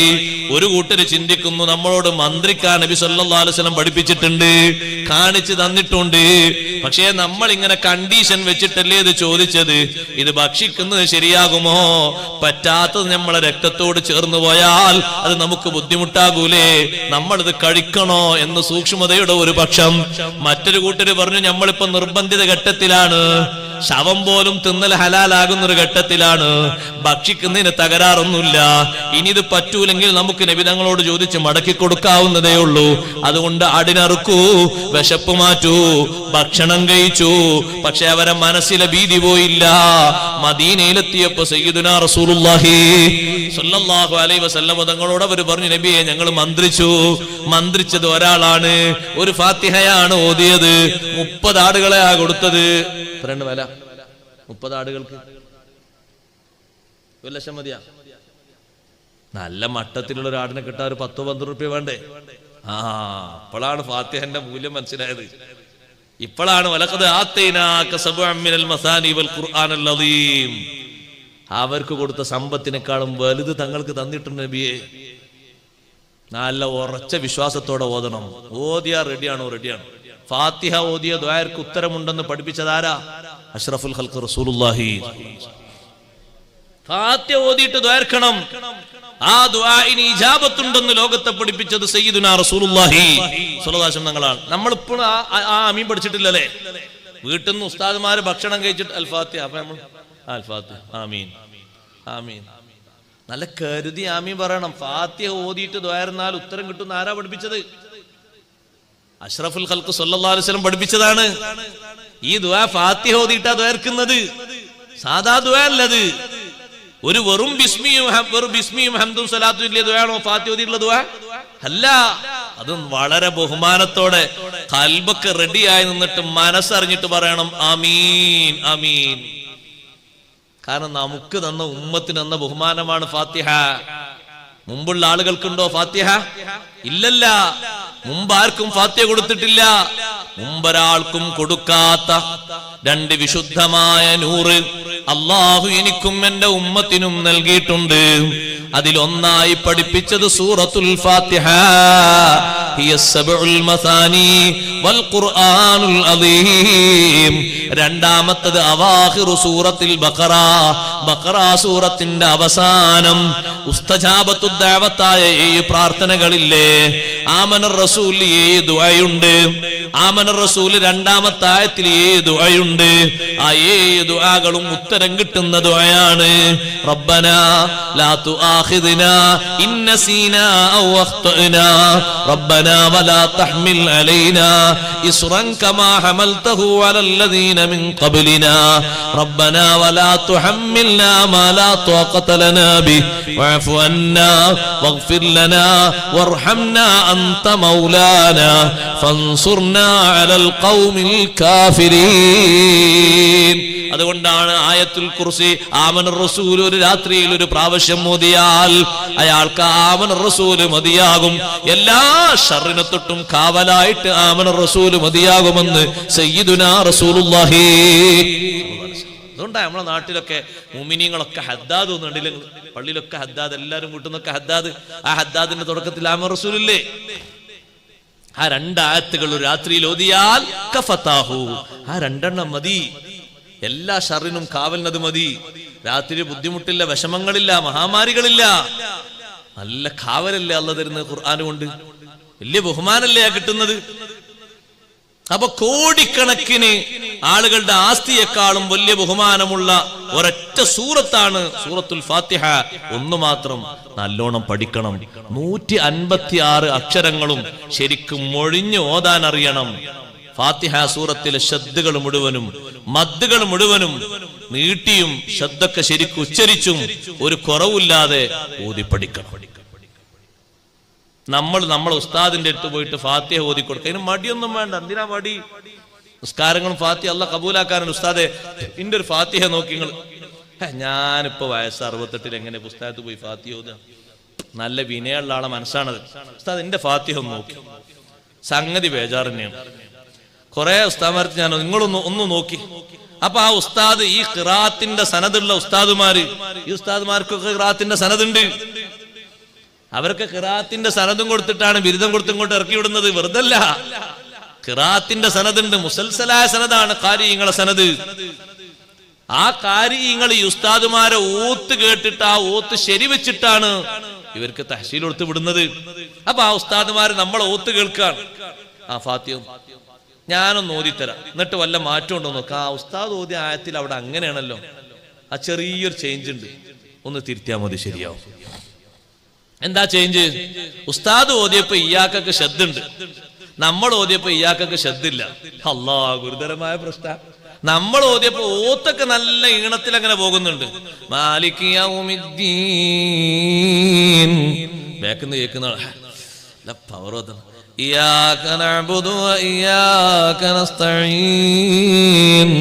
ഉദാഹരണം പറയട്ടോ, ഈ നാളെ മുതൽ ഇങ്ങനെ തന്നെ ഓതി ശീലിക്കണ്ട. അപ്പൊ ഉസ്താദിന്റെ അടുത്ത് ഓതി നമ്മളിങ്ങനെ ഈ ഓത്തന്നെ ഓതിയപ്പോ ഉസ്താദ് പറഞ്ഞു നിങ്ങൾ ആ ആയത്തൊന്നുകൂടി ഓതി. അപ്പൊ നമ്മൾ പിന്നെ ഓതി കൊടുത്തു.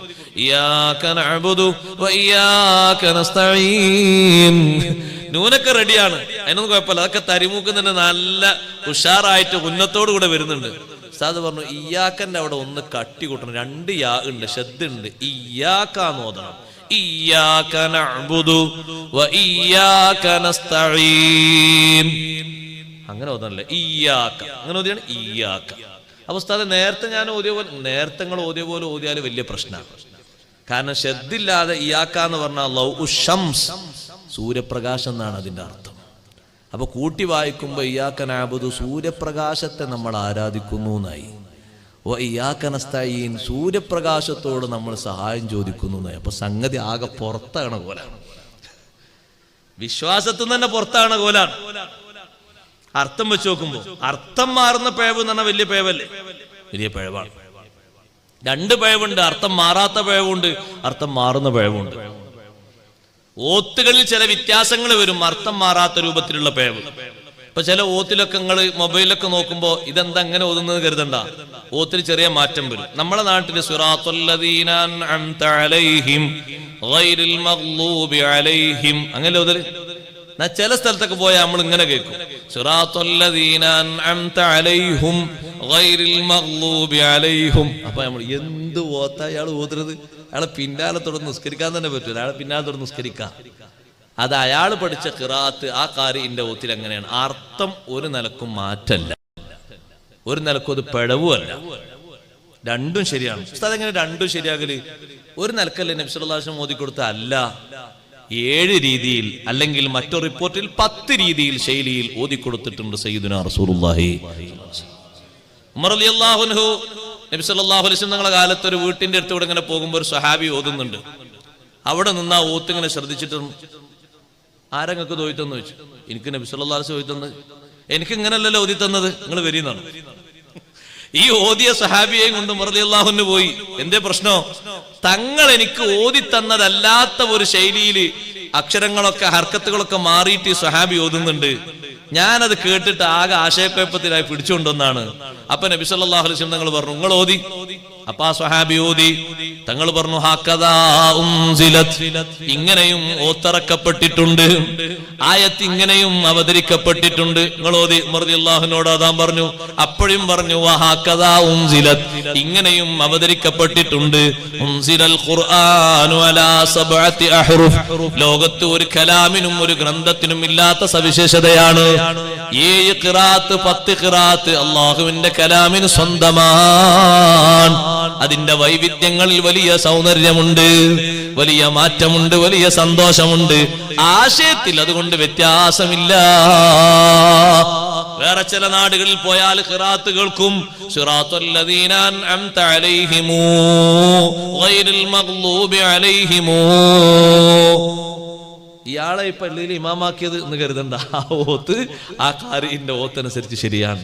അപ്പൊ ആ ഓത്തനുസരിച്ച് ബാക്കിയുള്ള സൂറത്തുകളിലൊക്കെ ചെറിയ വ്യത്യാസങ്ങൾ ഉണ്ടാകും. അത് അതേ രൂപത്തിലുള്ള മുസാഫ് കിട്ടിയാൽ, കാര്യങ്ങൾ കിട്ടിയാൽ നമുക്ക് ഓതി പഠിക്കാനൊക്കെ പറ്റും. സാധിക്കാത്തൊരു കാര്യമൊന്നുമല്ലത്. 7 ഖിറാഅത്ത് അറിയുന്ന, 10 ഖിറാഅത്ത് പോലും അറിയുന്ന ഒരുപാട് കാര്യങ്ങൾ നാട്ടിലുണ്ട്, കേരളത്തിലും കേരളത്തിന്റെ പുറത്തൊക്കെ ഉണ്ട്. അള്ളാഹു അവർക്കൊക്കെ ആഫിയത്തുള്ള ദീർഘായുസ്സ് കൊടുക്കട്ടെ. എത്ര കാര്യങ്ങളുണ്ട്. അതൊക്കെ ഒരു ബഹുമാനാണ്. അവരെ ഓത്തൊക്കെ ആ ശൈലിയുള്ള ഓത്തൊക്കെ കേൾക്കുമ്പോൾ നമുക്കിങ്ങനെ അത് പഠിക്കണം എന്നിങ്ങനെ തോന്നിപ്പോകും. കാരണം അത് ഏറ്റവും വലിയ ഒരു സമ്പത്തല്ലേ ആ ഓത്ത്. അതുകൊണ്ട് ഖുർആൻ ഓത്ത് നന്നാക്കണം. നമ്മുടെ കുട്ടികൾക്ക് നന്നായി ഓത്ത് പഠിപ്പിക്കണം. പഠിപ്പിക്കൽ രക്ഷിതാക്കൾക്ക് നിർബന്ധമാണ്, സുന്നത്തല്ല. ഖുർആൻ ഓത്ത് പഠിപ്പിക്കണം. മക്കളൊക്കെ നല്ലോണം ഓതാൻ പഠിക്കുന്ന അറിയുന്ന ആളുകളാകണം. പിന്നൊന്ന് പറയട്ടെ, ഖുർആൻ ഓത്ത് ശീലമാക്കണം. ഖൽബിന്റെ കേട് മാറിക്കിട്ടാൻ, കുശുമ്പും കുറുമ്പും മാറിക്കിട്ടാൻ, ഈമാന് വർദ്ധിക്കാൻ, മുഅ്മിന് ബഹുമാനം കൂടാൻ ഖുർആൻ ഓതണം. ഖുർആൻ ഓതുന്ന മുഅ്മിനും ഓതാത്ത മുഅ്മിനും ഒരേപോലെയല്ല. മസലുൽ മുഅ്മിൻ അല്ലദീ യഖറഉൽ ഖുർആൻ മസലുൽ ഉത്റുജ്. നബി സല്ലല്ലാഹു അലൈഹി വസല്ലം തങ്ങൾ പഠിപ്പിച്ചു, ഖുർആൻ ഓതുന്ന മുഅ്മിൻ ഓറഞ്ച് പോലെയാണ്. ഓറഞ്ചിനെയാ തങ്ങൾ ഉദാഹരണമെടുത്തത്. ത്വഅമുഹാ ത്വയ്യിബുൻ വരീഹുഹാ ത്വയ്യിബുൻ. ഓറഞ്ചിന്റെ വാസന നല്ല വാസനയാണ്. ആര് വാസനിച്ചാലും ആർക്കും അതുകൊണ്ട് ഇടങ്ങേറ് വരൂല. അതിന്റെ രുചിയോ നല്ല രുചിയാണ്. എന്താണ് അതുകൊണ്ട് സൂചിപ്പിച്ചത്? ഖുർആൻ ഓതുന്ന മനുഷ്യന്റെ രുചി എന്നതുകൊണ്ട് ഉദ്ദേശിച്ചത് ഈമാനാണ്. ആ ഈമാന് നല്ല ഈമാനാണ്. പുറത്തേക്ക് അവനിൽ നിന്ന് വരുന്ന സ്വഭാവമില്ലേ, അവൻ ഖുർആൻ ഓതുന്നവനല്ലേ, നല്ല സ്വഭാവവുമാണ്. അവന്റെ വാസനയും നല്ലതാണ്, അവന്റെ അകവും നല്ലതാണ്, പുറവും നല്ലതാണ്. വാസന വരുന്നത് പുറത്തല്ലേ സഹോദരങ്ങളെ, രുചി കടക്കുന്നത് ഉള്ളിലല്ലേ. ഖുർആൻ ഓതുന്ന മനുഷ്യന്റെ ഉള്ളും പുറവും വിശുദ്ധമാണ്. ഖുർആൻ എന്നും ഓതുന്നവനും എന്നും ഖുർആൻ ഓതാത്തവനും മാറ്റമുണ്ട്. മസലുൽ മുഅ്മിനില്ലദീ ലാ യഖറഉൽ ഖുർആൻ, ഖുർആൻ ഓതാത്ത വിശ്വാസിയുടെ ഉദാഹരണം മസലുത് തംറ, കാരക്ക പോലെയാണ്. ലൈസ ലഹാ റീഹുൻ, അതിന് വാസനയില്ല. വതഅമുഹാ ത്വയ്യിബുൻ, അതിന്റെ രുചി നല്ല രുചിയാണ്. കാരക്കക്ക് നല്ല ടേസ്റ്റ് ആണ്. അതുകൊണ്ട് ഈ മനുഷ്യന്റെ ഉള്ള് നല്ല ഉള്ളാണ്, ഈമാനുണ്ട്. ആ ഈമാനിന് പ്രസരിപ്പ് വേണം, ആ ഈമാനിന് കാതല് വേണം, ആ ഈമാന് മറ്റുള്ളവരിലേക്ക് പ്രകാശം ചുരത്തണം. അതിനെന്ത് വേണം? അതിന് ഖുർആൻ ഓതണം. ഉപ്പമാര് ഉമ്മമാര് ഖുർആൻ ഓതുന്നവരാകണം. എന്നാൽ മക്കളിലും അത് ശീലമാകും. ഭർത്താവ് ഖുർആൻ ഓതുന്ന ആളാകണം. എന്നാൽ സഹധർമ്മിണിയിലും ഖുർആൻ ഓത്ത് ശീലമാകും. അതേ, നമ്മുടെ ഉസ്താദുമാര് ഖുർആൻ എന്നും ഓതുന്നവരാണ്. ശിഷ്യന്മാരായ നമ്മളും എന്നും ഖുർആൻ ഓതേണ്ടവരാണ്. അവര് ഓതും പോലെ നമ്മളും ഓതി പതിവാക്കേണ്ടവരാണ്. ജീവിതത്തിൽ ഒരിക്കൽ പോലും ഖുർആന് വിടാതെ ഓതി ഓതി ഖുർആനിന്റെ മധുരം ആസ്വദിച്ചപ്പോൾ അവസാന സമയത്ത് രോഗം കലശലായപ്പോഴും മനസ്സിന്റെ സമാധാനത്തിന്, ശരീരത്തിന്റെ കാവലിന്, നല്ല ഹിമ്മത്ത് ലഭിക്കാൻ വലിയ സയ്യിദത്തായ ബീവി നഫീസ റളിയല്ലാഹു അൻഹ ഓതിയതും ഖുർആനാണ്. നോമ്പ് നോറ്റിട്ട് മഹദിക്ക് രോഗം കലശലായി. നോമ്പ് കൊണ്ട് രോഗം വന്നതല്ല, നോമ്പിലായിക്കുമ്പോ രോഗം വന്നു. രോഗം മൂർജിച്ചു. ഭർത്താവും കുടുംബക്കാരും കൂടി ഡോക്ടർമാരെ കൊണ്ടുവന്നു. ഡോക്ടർമാര് ചികിത്സിച്ചിട്ട് പറഞ്ഞു നോമ്പൊഴിവാക്കണം, മരുന്ന് കഴിക്കണം. നഫീസ ബീവി റളിയല്ലാഹു അൻഹ പറഞ്ഞു, ഇസ്രിഫു അന്നി തബീബി വദഊനി വഹബീബി. ഡോക്ടർമാരോട് പോകാൻ പറയൂ, എന്നെയും എന്റെ ഹബീബായ റബ്ബിനെയും നിങ്ങൾ വിട്ടേക്കൂ. എന്നിട്ട് മഹദി പറയുന്നത്, 30 കൊല്ലമായി അള്ളാഹുവിനോട് ഞാൻ ചോദിക്കുന്ന ചോദ്യമുണ്ട്, റബ്ബേ നോമ്പുകാരിയായിട്ട് എന്നെ നീ മൗത്താക്കണേ. പിന്നെ ഞാൻ നോമ്പ് തുറക്കാനോ? എന്നെ നോമ്പ് തുറപ്പിച്ചിട്ട് എന്റെ ചോദ്യവും എന്റെ നീയത്തും നിങ്ങൾ കളയാനോ? എന്നെ നിങ്ങൾ അതിന് കാക്കേണ്ടതില്ല. പിന്നെ മഹദിയുടെ ശരീരത്തിന്റെയും ഖൽബിന്റെയും ഹിമ്മത്തിന് വേണ്ടി ചെയ്യുന്നത് എന്താണ്? ഖുർആനാണ്. ഖുർആൻ ഓതിയാൽ മനസ്സ് നന്നാകുമോ? മനസ്സ് നന്നാകും. ഖുർആനിന് അത്രയും വലിയ കെട്ടുറപ്പുണ്ട്. അതുകൊണ്ടല്ലേ നിങ്ങൾ നോക്ക്, ലൗ അൻസൽനാ ഹാദൽ ഖുർആന അലാ ജബലിൽ ലറഅയ്തഹു ഖാശിഅൻ മുതസദ്ദിഅൻ മിൻ ഖശിയത്തില്ലാഹ്. അല്ലാഹു സുബ്ഹാനഹു വ തആല പറഞ്ഞു, നമ്മളോട് പറയാണ്, മനുഷ്യന്മാരെ നിങ്ങളിലേക്ക് ഇറക്കിയ ഈ ഖുർആൻ ഉണ്ടല്ലോ, ഇതൊരു പർവ്വതത്തിന്റെ മുകളിൽ, ആ പർവ്വതത്തിലേക്കാ നമ്മൾ ഇറക്കിയിരുന്നതെങ്കിൽ ലറഅയ്തഹു ഖാശിഅൻ മുതസദ്ദിഅൻ മിൻ ഖശിയത്തില്ലാഹ്, ആ പർവ്വതത്തെ നിങ്ങൾക്ക് കാണാമായിരുന്നു. ഖുർആൻ ഇറക്കിയത് കൊണ്ട്, ഖുർആൻ വന്നത് കൊണ്ടുള്ള ഭക്തിയും ആ ഭക്തി ഇങ്ങനെ കൂടുതലായിട്ട് പൊട്ടി പൊട്ടി പൊട്ടി കഷ്ണങ്ങളായിട്ട് ധൂളികളായി മാറുന്നതും കാണാമായിരുന്നു. ഖുർആനിന്റെ ആയത്ത് കേട്ടിട്ട് കരഞ്ഞുപോയ പർവ്വതങ്ങളുണ്ടേ. മനുഷ്യന്മാര് നന്നായി പഠിക്കാത്തത് കൊണ്ടാണ്. മൂന്നാമതായി എനിക്ക് പറയാനുള്ളത്, ഖുർആനിന്റെ ആശയങ്ങൾ പഠിക്കണം. ബഹുമാനം കിട്ടണോ? ഖുർആനിന്റെ ആശയങ്ങൾ പഠിക്കണം. ഏതെങ്കിലും ഒരു ആയത്ത് ഓതുമ്പോ നമ്മളെ മനസ്സിനെ തട്ടുന്ന രൂപത്തിൽ ഒരു അർത്ഥമെങ്കിലും നമ്മൾ പഠിക്കണ്ടേ? പിന്നെ ആർക്കുള്ളതാ ഖുർആന്? ഉസ്താദുമാർക്ക് ഇങ്ങനെ മേറ്റർ നോക്കിയിട്ട് വേള പറയാനുള്ള, നമുക്കൊക്കെ പഠിക്കാനുള്ളതാ ഖുർആൻ. ദാ ഉസ്താദുമാരെ ഉപയോഗപ്പെടുത്തിയിട്ട് ആഴ്ചയിൽ ഒരു ആയത്തെങ്കിലും നമ്മൾ ഓതി പഠിക്കണം, അർത്ഥം പഠിക്കണം. ആ ആയത്തിന്റെ അർത്ഥം ഒരു അരമണിക്കൂർ ക്ലാസ്സിൽ ഉസ്താദ് ഇങ്ങനെ ആവർത്തിച്ച് പറഞ്ഞ് നമ്മളെ മനസ്സിലേക്ക് ഇങ്ങനെ അങ്ങോട്ട് പിടിപ്പിക്കുമ്പോ, അങ്ങനെ ഒരു യാസീന്റെ കുറച്ചെങ്കിലും അർത്ഥം തിരിയുമ്പോ ഓതുമ്പോ ഉണ്ടാവില്ലേ നമ്മളെ ഖൽബിലൊരു സൗന്ദര്യം. വെള്ളിയാഴ്ചയിലെ സബ്ബീസ്മയും ഹല്ലത്താക്കിയൊക്കെ ഓതുമ്പോ അതിലിങ്ങനെ ചിന്തിക്കുമ്പോ, ഉസ്താദ് ഓതുമ്പോ നമ്മളെ നാവുകൊണ്ട് ഓതാൻ പറ്റൂല, നമ്മളത് കേൾക്കുക വേണ്ടിയത്. കേൾക്കുമ്പോ അതിന്റെ അർത്ഥങ്ങളും കൂടി കിട്ടുകയാണെങ്കിൽ എന്തോ രസമുണ്ടാവും. ആ അർത്ഥങ്ങൾ ചിന്തിച്ചിട്ടല്ലേ അറബികളൊക്കെ പൊട്ടി പൊട്ടി കരയുന്നത്. അപ്പൊ നമ്മളെ ആൾക്കാർ ഇങ്ങനെ നോക്കുക, എന്തിനാ കരയുന്നത്? ഇവലെന്തിനാ ഇങ്ങനെ കരയണെന്ന്? ഓലെന്തിനാ കരയുന്ന? ആ കരച്ചിന്റെ രസം കിട്ടിയെങ്കിലല്ലേ ഇപ്പുറത്ത് കരയുണ്ടാവുള്ളൂ. അത് കിട്ടണമെങ്കിൽ അർത്ഥങ്ങൾ പഠിക്കണ്ടേ, നല്ലോണം അർത്ഥതലങ്ങൾ പഠിക്കണം. ഖുർആനിന്റെ ആശയങ്ങൾ തഫ്സീർ വെച്ച് ഉസ്താദുമാരെ ഉപയോഗപ്പെടുത്തിയ ക്ലാസുകൾ പഠിക്കണം. നമ്മളെ സമൂഹത്തിന് ആണുങ്ങൾക്കും പെണ്ണുങ്ങൾക്കും വന്നൊരു കുറവാണ്. ഖൽബിന്റെ കീടങ്ങൾ മാറ്റാൻ ഏറ്റവും വലിയ മരുന്ന് ഖുർആനാണെന്ന് ഷഫീഉനാ റസൂലുള്ളാഹി സ്വല്ലല്ലാഹു അലൈഹി വസല്ലം. ഖുർആന് പോലെ മരുന്നില്ല. ടെൻഷൻ മാറണോ, വിഷമങ്ങൾ മാറണോ, മനസ്സ് ക്ലിയർ ആകണോ, സങ്കടങ്ങൾ നീങ്ങണോ, ചാബല്യങ്ങൾ നീങ്ങണോ, ഭൗതിക പ്രേമങ്ങളും പ്രണയങ്ങളും മാറണോ, ഇലാഹിയായ ചിന്ത വേണോ, മുത്തുനബിതങ്ങളോടുള്ള മഹബത്ത് നിന്റെ സിരകളിൽ രൂഢമൂലമാകണോ, അള്ളാഹുവിന്റെ ഖുർആന് പഠിച്ചോ, ഖുർആന് ക്ലാസ് നല്ലോണം കേട്ടിട്ട് മനസ്സിലാക്കിക്കോ. പർവ്വതങ്ങൾ ഖുർആനിന്റെ ആശയങ്ങൾ മനസ്സിലാക്കി കരഞ്ഞുപോയി. കരഞ്ഞ് കരഞ്ഞ് കരഞ്ഞതിന്റെ ഉള്ളിലെ കണികകൾ, അതിന്റെ ഉള്ളിലെ ജലകണികകൾ മുഴുവനും വറ്റി വരണ്ടുപോയി. ഒരു യാത്രയിൽ അഷ്റഫുൽ ഖൽഖ് റസൂലുള്ളാഹി സ്വല്ലല്ലാഹു അലൈഹി വസല്ലം തങ്ങളെ കൂടെ പോകുന്ന ജാഫർ ത്വയ്യാർ റളിയല്ലാഹു അൻഹു, ജാഫർ ബിൻ അബീ ത്വാലിബ് തങ്ങൾ വന്നിട്ട് പറഞ്ഞു, അല്ലാഹുവിന്റെ റസൂലേ ദാഹിക്കുന്നുണ്ട്, വെള്ളം വേണം. നബി സല്ലല്ലാഹു അലൈഹി വസല്ലം തങ്ങളോട് പറഞ്ഞപ്പോ തങ്ങൾ പറഞ്ഞു, അതാ കാണുന്ന പർവ്വതം, ആ പർവ്വതത്തിനോട് പോയിട്ട് എന്റെ ഒരു സലാം പറയണം. എല്ലാ ലോകത്തിനും അറിയുന്ന നേതാവല്ലേ അവിടുന്ന്. പർവ്വതങ്ങൾക്കും അറിയാം, കല്ലുകൾക്കും അറിയാം, മരങ്ങൾക്കും അറിയാം, മൺതരികൾക്കും അറിയാം. അറിയാത്ത ഒരാളും ഇല്ലല്ലോ ലോകത്ത്. ആ പർവ്വതത്തിനോട് എന്റെ ഒരു സലാം പറയണം. എന്നിട്ട് പറയണം, ഇൻകാന ഫീകി മാഉൻ, നിന്നിൽ വെള്ളമുണ്ടെങ്കിൽ വെള്ളം കുറച്ചെനിക്ക് നീ ചുരത്തിത്തരണം, കുടിക്കാനാ. ജാഫർ ബിൻ അബീ ത്വാലിബ് റളിയല്ലാഹു അൻഹു പോയിട്ട് പർവ്വതത്തിനോട് സലാം പറഞ്ഞു. ഞാൻ അള്ളാഹുവിന്റെ റസൂലിന്റെ ദൂതനാണെന്ന് പറഞ്ഞു. പർവ്വതം സുന്ദരമായ അറബി ഭാഷയിൽ സലാം മടക്കി.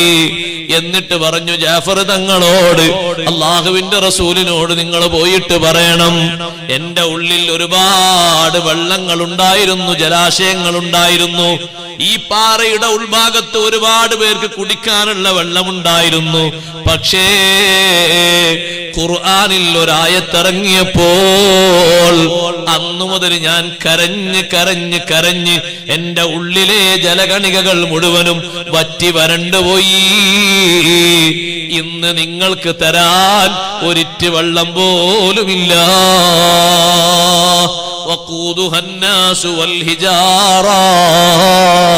നരകത്തിൽ കത്തിക്കപ്പെടുന്നത് മനുഷ്യരെയും കല്ലുകളെയുമാണ് എന്ന ആയത്തിറങ്ങിയപ്പോ ആ നരകത്തിൽ കത്തിക്കുന്ന കല്ല് ഞാനാകുമോ? വലിയ ഒരു പാറയുണ്ടല്ലോ ഈ പർവ്വതത്തിന്റെ ഒത്ത നടുവിലായിട്ട്, ഈ പാറ നാളെ നരകത്തിലിട്ട് കത്തിക്കപ്പെടുമോ എന്ന് ചിന്തിച്ചുകൊണ്ട് കരഞ്ഞ് കരഞ്ഞ് കരഞ്ഞ് ഉള്ളിലെ ജലകണികകൾ മുഴുവനും വറ്റി വരണ്ടുപോയി. നിങ്ങൾക്ക് തരാൻ വെള്ളം ഏതുമില്ല.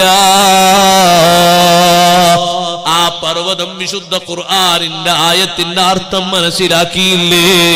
ഓ സഹോദരങ്ങളെ, സഹോദരിമാരെ, ആ ഖുർആനിന്റെ അർത്ഥ തലങ്ങളിലേക്ക് നമ്മുടെ മനസ്സിനെയും പായിപ്പിക്കണം. അപ്പോഴാണ് ഭൗതിക പ്രേമങ്ങളിൽ നിന്ന്, പ്രണയങ്ങളിൽ നിന്ന്, ചാബല്യങ്ങളിൽ നിന്ന് നമ്മുടെ മനസ്സിനെ മുക്തമാക്കാൻ കഴിയുക. അതല്ലേ അള്ളാഹു പറഞ്ഞത്, ഏറ്റവും നല്ല ഉപദേശം, ഖദ് ജാഅത്കും മൗഇദത്തും മിർ റബ്ബിക്കും വശിഫാഉൻ ലിമാ ഫിസ്സുദൂർ. മനസ്സിന്റെ രോഗങ്ങൾക്കുള്ള ശമനമില്ലേ, അത് ഖുർആനാണ്. രണ്ട് നിലക്കും ഖുർആൻ ശിഫയാണ്. ബാഹ്യാർത്ഥത്തിലുള്ള രോഗങ്ങൾക്കും ആന്തരികാർത്ഥത്തിലുള്ള രോഗങ്ങൾക്കും ഖുർആൻ ശിഫയാണ്. ഹാർട്ടിന് കംപ്ലൈന്റ് ഉണ്ടോ, ഖുർആൻ ശിഫയാണ്. കണ്ണിന്റെ കാഴ്ച കുറയുന്നുണ്ടോ, ഖുർആൻ ശിഫയാണ്. പ്രായാധിക്യം കൊണ്ടുവരുന്ന അസുഖമുണ്ടോ, ഖുർആൻ ശിഫയാണ്. ഏത് അസുഖങ്ങൾക്കും ഖുർആനിൽ ശിഫയുണ്ട്. നമ്മളത് പഠിക്കണം, അത് പകർത്തണമെന്ന് മാത്രം. തലവേദനക്ക് ഖുർആൻ മാത്രം ഓതിയിട്ട് തലവേദന മാറ്റിയ സ്വഹാബിയാണ് അബ്ദുല്ലാഹി ബിൻ മസ്ഊദ് റളിയല്ലാഹു അൻഹു. നമ്മളോട് ഉസ്താദേ തലവേദനക്കുള്ള മന്ത്രം ഖുർആനിലോ, ഞങ്ങൾ ഇത്രയും കാലമായിട്ട് കേട്ടിട്ടില്ലല്ലോ എന്നേ നമ്മൾ പറയുള്ളൂ. നമ്മൾ പഠിക്കാത്തോണ്ട്, അല്ലാതെ വേറെന്ത് പറയാ. പല്ലുവേദനക്ക് ഓതേണ്ട ആയത്ത് ഏതാന്ന് വെച്ചാൽ, പല്ലുവേദനക്ക് അങ്ങനെ ഒരു ആയത്ത് ഖുർആനിലുണ്ടോ? നമ്മൾ ഇതുവരെ കേട്ടില്ലല്ലോ, മദ്രസ ഒന്നും പഠിച്ചിട്ടില്ലല്ലോ. നിങ്ങൾ എന്തെന്നാണ് പറയുന്നത്? അള്ളാഹുവിന്റെ ഖുർആനിൽ അല്ലാഹു തആല പറഞ്ഞില്ലേ സഹോദരങ്ങളെ, ഖുൽ ഹുവല്ലദീ അൻശാകും, ഓതിവാക്കി തബാറക്കൊന്നുമല്ല, ഖുൽ ഹുവല്ലദീ അൻശാകും വജഅല ലക്കുമുസ് സമഅ വൽ അബ്സാറ വൽ അഫ്ഇദ ഖലീലം മാ തഷ്കുറൂൻ. പല്ല് വേദനയുള്ളയിടത്ത് വിരല് വെച്ച് 7 പ്രാവശ്യം ഈ ആയത്ത് ഓതിയാല് പല്ല് വേദനക്ക് ശമനമുണ്ടാകുമെന്ന് പഠിപ്പിച്ചത് സയ്യിദുനാ മുഹമ്മദുർ റസൂലുള്ളാഹി സ്വല്ലല്ലാഹു അലൈഹി വസല്ലം തങ്ങളാ പഠിപ്പിച്ചത്. ഇമാം ജലാലുദ്ദീൻ സുയൂത്തി റഹ്മത്തുള്ളാഹി അലൈഹി രേഖപ്പെടുത്തിയത് കാണാം. ഇമാം ഖുർത്തുബി റഹ്മത്തുള്ളാഹി അലൈഹി രേഖപ്പെടുത്തിയത് കാണാം. ഖുൽ ഹുവല്ലദീ അൻശഅകും മിൻ നഫ്സിൻ വാഹിദ ഖുൽ ഹുവല്ലദീ അൻശഅകും മിൻ നഫ്സിൻ വാഹിദത്തിൻ വമുസ്തഖറും വമുസ്തൗദഅ ഖദ് ഫസ്സൽനൽ ആയാതി ലിഖൗമി യഫ്ഖഹൂൻ എന്നൊരായത്ത് സൂറത്തുൽ അൻആമിലുണ്ട്. അതും ഇതേ രൂപത്തിൽ 7 പ്രാവശ്യം വേദനയുള്ള പല്ലിന്റെ മേൽ വെച്ച് ഓതേണ്ടതാണ്. നമ്മൾ പഠിക്കാത്തതുകൊണ്ട് പലരും പറയും ഉസ്താദേ വേദന കൊണ്ട് പറിക്കാനുള്ളതൊക്കെ പറഞ്ഞുപോയി, ഇപ്പൊ പഠിച്ചിട്ട് എന്താ കാര്യം? ഈ ബാക്കിയുള്ളവർക്ക് വേദന വരുമ്പോ ഓതി കൊടുക്കാൻ പഠിച്ചോളി. പ്രസവം കഴിഞ്ഞിട്ടുള്ള കുട്ടിനെയും ഉമ്മയെയും ഒരുമിച്ചിരുത്തിയിട്ട് ഖുർആനിൽ നിന്ന് ഓതേണ്ട ആയത്തേതാ? അങ്ങനെ ഒരു ആയത്ത് അല്ലാഹുവിന്റെ ഖുർആനിലുണ്ടോ? ഈ കാലഘട്ടത്തിൽ നമ്മളത് കൂടുതൽ പഠിക്കണ്ടേ? ആ കുട്ടിയെയും ആ ഉമ്മയെയും കൊണ്ട് എല്ലാ ദിവസവും ഇങ്ങനെ ഹോസ്പിറ്റലിലേക്ക് നടക്കാൻ വിധിക്കപ്പെട്ട ആളുകളാകരുത്, നമ്മള് ഹതഭാഗ്യരാകരുത്. നമ്മൾ അവർക്ക് നല്ല ആത്മീയമായ വെളിച്ചം കൊടുത്തിട്ട് നല്ല ആരോഗ്യത്തോടെ അവരെ വളർത്തുന്നവരാകണം. സൈനുദ്ദീൻ മഖ്ദൂം റളിയല്ലാഹു അൻഹു ഫത്ഹുൽ മുഈനിൽ പഠിപ്പിച്ചില്ലേ, ഉമ്മയെയും കുട്ടിയെയും ഒരുമിച്ച് ചേർത്ത് കിടത്തിയിട്ട്, അഥവാ ഉമ്മാന്റെ അപ്പുറത്ത് കുട്ടിയെ കിടത്തിയിട്ട് സൂറത്തുൽ അറാഫിലെ 54-ാമത്തെ സൂക്തം ഓതി കൊടുക്കണം. ഇന്ന റബ്ബകുമുല്ലാഹുല്ലദീ ഖലഖസ് സമാവാതി വൽ അർള ഫീ 6 അയ്യാമിൻ ثم استوى على العرش يغشي الليل النهار يطلبه حثيثا والشمس والقمر والنجوم مسخرات بأمره ألا له الخلق والأمر تبارك الله رب العالمين. അതാ ഉമ്മയും കുട്ടിയെയും ഓതി കേൾപ്പിക്കേണ്ട ആയത്താണ്. എത്രമാത്രം വലിയ ബഹുമാനാണ്. ആകെ വലത്തേ കാതിലൊരു ബാങ്കും ഇടത്തേ കാതിൽ ഇഖാമത്ത് വരുള്ളൂ അല്ലേ? ആ വലത്തേ കാതിൽ ബാങ്കിന്റെ പുറമെ ഇഖ്ലാസ് സൂറത്ത് സുന്നത്തില്ലേ? അങ്ങനെ ഒരു സുന്നത്തുണ്ടാ? ഈ ഉസ്താദ് പുതിയ കിതാബ് എന്ന് പറയാം. പുതിയ കിതാബ് എന്ന ഉസ്താദെ പഴയ കിതാബ് തന്നെയല്ലേ? അതേ കാതിൽ തന്നെ റജീന്നില്ലേ? ഇതൊക്കെ തിരിയുന്ന ഉസ്താദുമാരെ കൊണ്ടുപോയിക്കോളൂ. എന്നിട്ട് 2000 10,000 അവർക്ക് കൊടുത്തേക്ക് ഒരു ആയത്തോ. ഉസ്താദ് ഒരു ആയത്ത് ഓതുമ്പോൾ നിങ്ങൾ 10,000, ഒരു സൂറത്ത് ഓതിന 30 ആട് കൊടുത്തു. നമ്മളെ 10,000 വില 1000 വില നമുക്കറിയാത്തോണ്ടല്ലേ. വലത്തെ കാതിൽ ഓദിക്കോ, കുട്ടിയെ കിട്ടിയ ഉടനെ ഓദിക്കോ, ആ കുട്ടിക്ക് ശൈത്താനിന്റെ ശല്യം ഉണ്ടാകൂല എന്ന് സയ്യിദുനാ റസൂലുള്ളാഹി സ്വല്ലല്ലാഹു അലൈഹി വസല്ലം. കുല്ലു മൗലൂദിൻ, പ്രസവിക്കപ്പെടുന്ന ഏത് കുട്ടികളെയും ശൈത്താന് വന്നിട്ടൊന്ന് ഞെക്കും, ഒന്ന് സ്പർശിക്കും, ഒന്നൊന്ന് അമർത്തിപ്പിടിക്കും. അപ്പോഴാ കുട്ടികളൊക്കെ കരയുന്നത്. കുട്ടി കരഞ്ഞോന്നല്ല നമുക്ക് റിസൾട്ട് ഇട്ടുണ്ട്. ആ കുട്ടി കരഞ്ഞു, ആ എന്നാ കുട്ടിക്ക് കോർങ്ങേടൊന്നുമില്ല. കുട്ടി കുറച്ചുകൂടെ ഞാൻ ചിരിച്ചോ, ആ എന്നാ കുട്ടിക്ക് ബുദ്ധി റെഡിയാണ്. ഇതല്ലേ തിരിയേണ്ടത്. ഈ കരയുന്നത് എങ്ങനെ മനസ്സിലായോ? ശൈത്താനിന്റെ സ്പർശനം കൊണ്ടാണ്. തങ്ങൾ പറഞ്ഞു ഇല്ലാ മറിയമ വബ്നഹാ, അതിൽ നിന്ന് മറിയം ബീവി റളിയല്ലാഹു അൻഹ ഒഴിവാണ്. അതിൽ നിന്ന് മറിയം ബീവി റളിയല്ലാഹു അൻഹയുടെ പുത്രനായ മസീഹ് ഈസാ അലൈഹിസ്സലാം ഒഴിവാണ്. എന്തേ അവരെ മാറ്റി നിർത്തിയത്? എന്തേ അവരെ ഒഴിവാക്കി നിർത്തിയത്? ബഹുമാനപ്പെട്ട ഹന്നത്ത് ബീവി റളിയല്ലാഹു അൻഹ പ്രായാധിക്യത്തിൽ ഹന്നത്ത് ബീവി റളിയല്ലാഹു അൻഹ ഒരു കുഞ്ഞുണ്ടാകണമെന്നൊരു ആഗ്രഹം തോന്നിയത് എപ്പോഴാണ്? ഒരു തള്ളപ്പക്ഷി ഭക്ഷണങ്ങൾ ശേഖരിച്ച് കൊണ്ടുവന്ന് കുഞ്ഞുങ്ങളിലേക്ക് ഇങ്ങനെ ഭക്ഷണം പകർന്നു കൊടുക്കുമ്പോ ആ തള്ളപ്പക്ഷി കുഞ്ഞുങ്ങളിലേക്ക് കൊടുക്കുന്ന ഈ ഒരു സ്നേഹം, ആ തള്ളപ്പക്ഷി ഈ കുഞ്ഞുങ്ങളെ പോറ്റുന്നൊരു സ്നേഹം ഹന്നത്ത് ബീവി റളിയല്ലാഹു അൻഹ കണ്ട് ആസ്വദിച്ചപ്പോ പടച്ച റബ്ബിനോട് പറഞ്ഞു, റബ്ബേ നീ എനിക്കൊരു കുഞ്ഞിനെ തന്നിരുന്നെങ്കിൽ ആ രൂപത്തിൽ സ്നേഹത്തോടെ എനിക്ക് ആ കുട്ടിയെ പോറ്റി വളർത്താമല്ലോ. പ്രാർത്ഥിക്കുന്നത് പ്രായാധിക്യത്തിലാണ്, 80 വയസ്സിന് ശേഷമാണ്. റബ്ബ് സുബ്ഹാനഹു വ തആല ആഗ്രഹം സാധിപ്പിച്ചു കൊടുത്തു, നല്ല ഒരു കുഞ്ഞിനെ കൊടുത്തു. ഗർഭമുണ്ടായി, ഗർഭധാരണം ഉണ്ടായി എന്ന് അറിഞ്ഞപ്പോഴേക്ക് തന്നെ മഹദി പറഞ്ഞു, റബ്ബി ഇന്നി നദർതു ലക മാ ഫീ ബത്നി മുഹററൻ ഫതഖബ്ബൽ മിന്നി ഇന്നക അൻതസ് സമീഉൽ അലീം. എന്റെ വയറ്റിൽ ഗർഭധാരണം നടന്നിട്ടുണ്ടെന്ന് എനിക്ക് ഓർമ്മ വന്നു അല്ലാഹ്. അതുകൊണ്ട് ഈ വയറ്റിലുള്ള കുഞ്ഞിനെ നിന്റെ വിശുദ്ധമായ ബൈത്തുൽ മഖ്ദിസിലേക്ക് ഖിദ്മത്തെടുക്കാൻ പറ്റുന്നൊരു നേർച്ചയാക്കി ഞാൻ അങ്ങ് നിശ്ചയിച്ചു പോയി. നീ അത് സ്വീകരിക്കണേ അല്ലാഹ്. ഗർഭധാരണം നടന്നു കഴിഞ്ഞപ്പോ മഹദിയുടെ ഒരു താല്പര്യമാണ്, പ്രസവിച്ചു നോക്കുമ്പോൾ അത് പെൺകുഞ്ഞാണ്. മഹദി പറഞ്ഞു, അല്ലാഹ് റബ്ബി ഇന്നി വളഅതുഹാ ഉൻസാ, ഞാൻ പ്രസവിച്ചത് പെൺകുഞ്ഞായല്ല അല്ലാഹ്, വിഷമം പറഞ്ഞതല്ല. പള്ളിയുടെ ഖിദ്മത്തിന് നിശ്ചയിക്കപ്പെടാറുള്ളത് പെണ്ണുങ്ങളെയല്ല, ആണുങ്ങളെയാണ്. വലൈസ ദക്കറു കല്ലുൻസാ, പള്ളിന്റെ ഖിദ്മത്തിന് പറ്റുന്ന പുരുഷൻ സാധാ പെണ്ണുങ്ങളെ പോലെയല്ലല്ലോ. അതുകൊണ്ട് പെണ്ണിന് ബഹുമാനം പറ്റി ഇടിച്ചു താഴ്ത്തി എന്ന് കരുതണ്ട. അത് പെണ്ണിന് അല്ലാഹു കൊടുത്തൊരു എളുപ്പമാണ്. പള്ളിയിലേക്ക് വരാതെ കാര്യങ്ങൾ നിർവഹിക്കാതെ അവർക്ക് അല്ലാഹു കൂലി കൊടുക്കുന്നുണ്ട്. നമുക്ക് കൂലി കിട്ടണമെങ്കിൽ അധ്വാനിക്കണം പുരുഷന്മാരെ. ജമാഅത്തിന് വന്നെങ്കിലേ കിട്ടൂ, അവർക്ക് വരാതെ കിട്ടുന്നുണ്ട്. ജുമുഅക്ക് വന്നെങ്കിലേ കിട്ടൂ, ജനാസയുടെ കൂടെ പോയെങ്കിലേ കിട്ടൂ. അവർ വരാതെ തന്നെ ചുരുങ്ങിയ സേവനങ്ങളെ കൊണ്ട് ഇതെല്ലാം അല്ലാഹുർക്ക് നൽകുന്നുണ്ടെന്ന് ഖാല റസൂലുള്ളാഹി. ആ ഒരു എളുപ്പത്തിനാണ്, അല്ലാതൊരു വകതിരിവിനും ഒരു ഇടിച്ചു താഴ്ത്താനും മറ്റേ അങ്ങോട്ടും ഇങ്ങോട്ടും തരം താഴ്ത്താനും വേണ്ടി ചെയ്തതല്ല. പക്ഷെ പടച്ചോനെ ഞാൻ എന്ത് ചെയ്യും?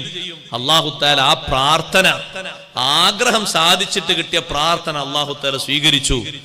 ആ മറിയം ബീവി റളിയല്ലാഹു അൻഹയുടെ മടിയിലെ, മറിയം ബീവി എന്ന കുട്ടി മടിയിലേക്ക്, ഹന്നത്ത് ബീവിന്റെ മടിയിലേക്ക് ആദ്യ ഘട്ടത്തിൽ വന്നപ്പോ മഹദി അങ്ങ് ചൊല്ലി, വ ഇന്നി ഉഈദുഹാ ബിക വ ദുർരിയതഹാ മിനശ് ശൈത്വാനിർ റജീം, ഈ കുട്ടിക്കും ഈ കുട്ടിന്റെ സന്താന പരമ്പരകളെയും പിശാചിൽ നിന്ന് നിന്നോട് ഞാൻ കാവൽ ചോദിക്കുന്നു. മറിയം ബീവി റളിയല്ലാഹു അൻഹയെ പിശാച് തൊട്ടിട്ടില്ല.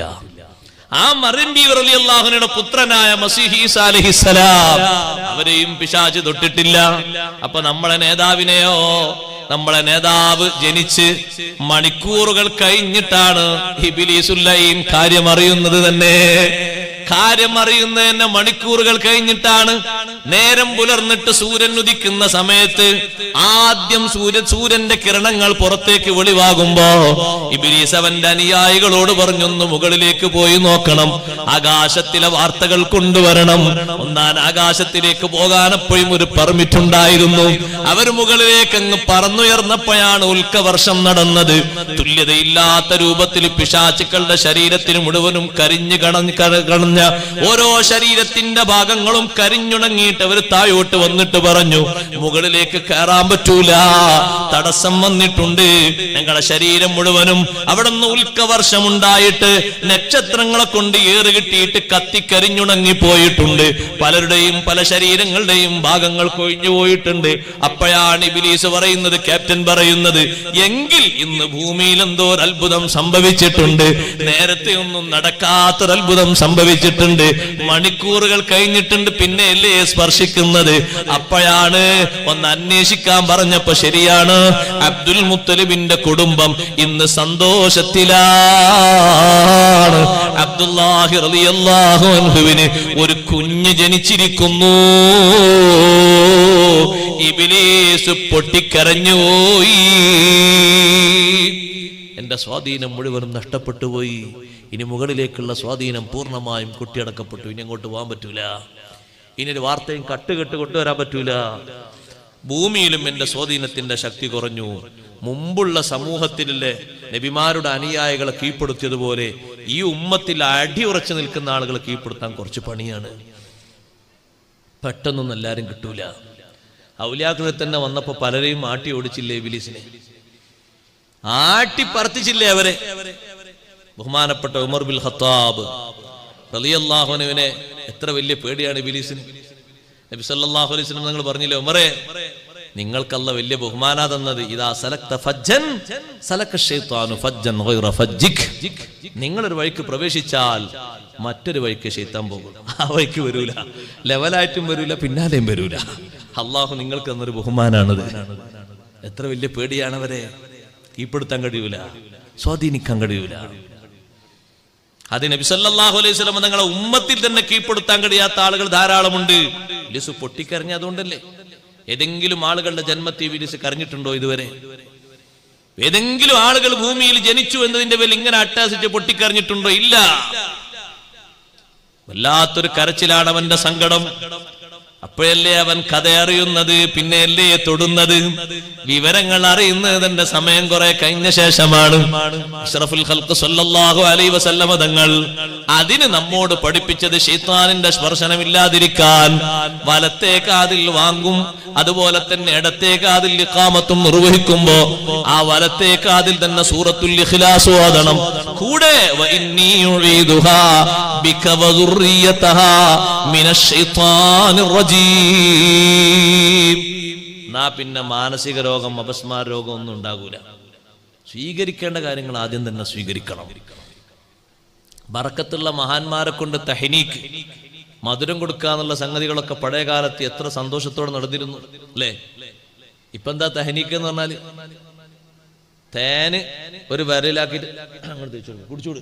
ആ, കുട്ടി മധുരമുള്ളതൊക്കെ കുടിക്കുന്നുണ്ട്, അപ്പോ അണ്ണാക്കിനോട് കുഴപ്പമില്ല എന്നത് മനസ്സിലായി. അതിനാ തേൻ കൊടുക്കല്. അതാ തഹ്നീക്ക് എന്ന് പറഞ്ഞത്. യഥാർത്ഥത്തിലെ തഹ്നീക്ക് അതാണോ? അസ്മാ ബീവി റളിയല്ലാഹു അൻഹയ്ക്ക് തന്റെ പുത്രന് കൊടുത്ത തഹ്നീക്ക് അതാ.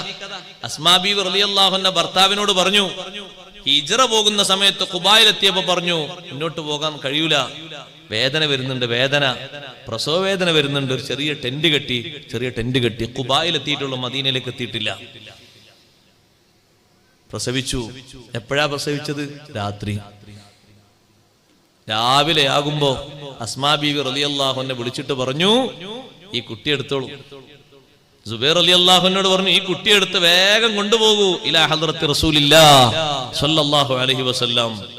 തങ്ങളടുത്ത് ഈ കുട്ടിയെ കൊടുക്കണം, തങ്ങളെ കൊണ്ട് ദുആ ചെയ്യിപ്പിക്കണം, തങ്ങൾ ഈ കുട്ടിക്ക് പേര് വിളിക്കണം, തങ്ങൾ ഈ കുട്ടിക്ക് മധുരം കൊടുക്കണം. അവ്വലു മൗലൂദിൻ ഉലിദ ഫിൽ മുഹാജിരീൻ. മുഹാജിറുകൾക്ക് ആദ്യം ജനിച്ച കുഞ്ഞാണത്.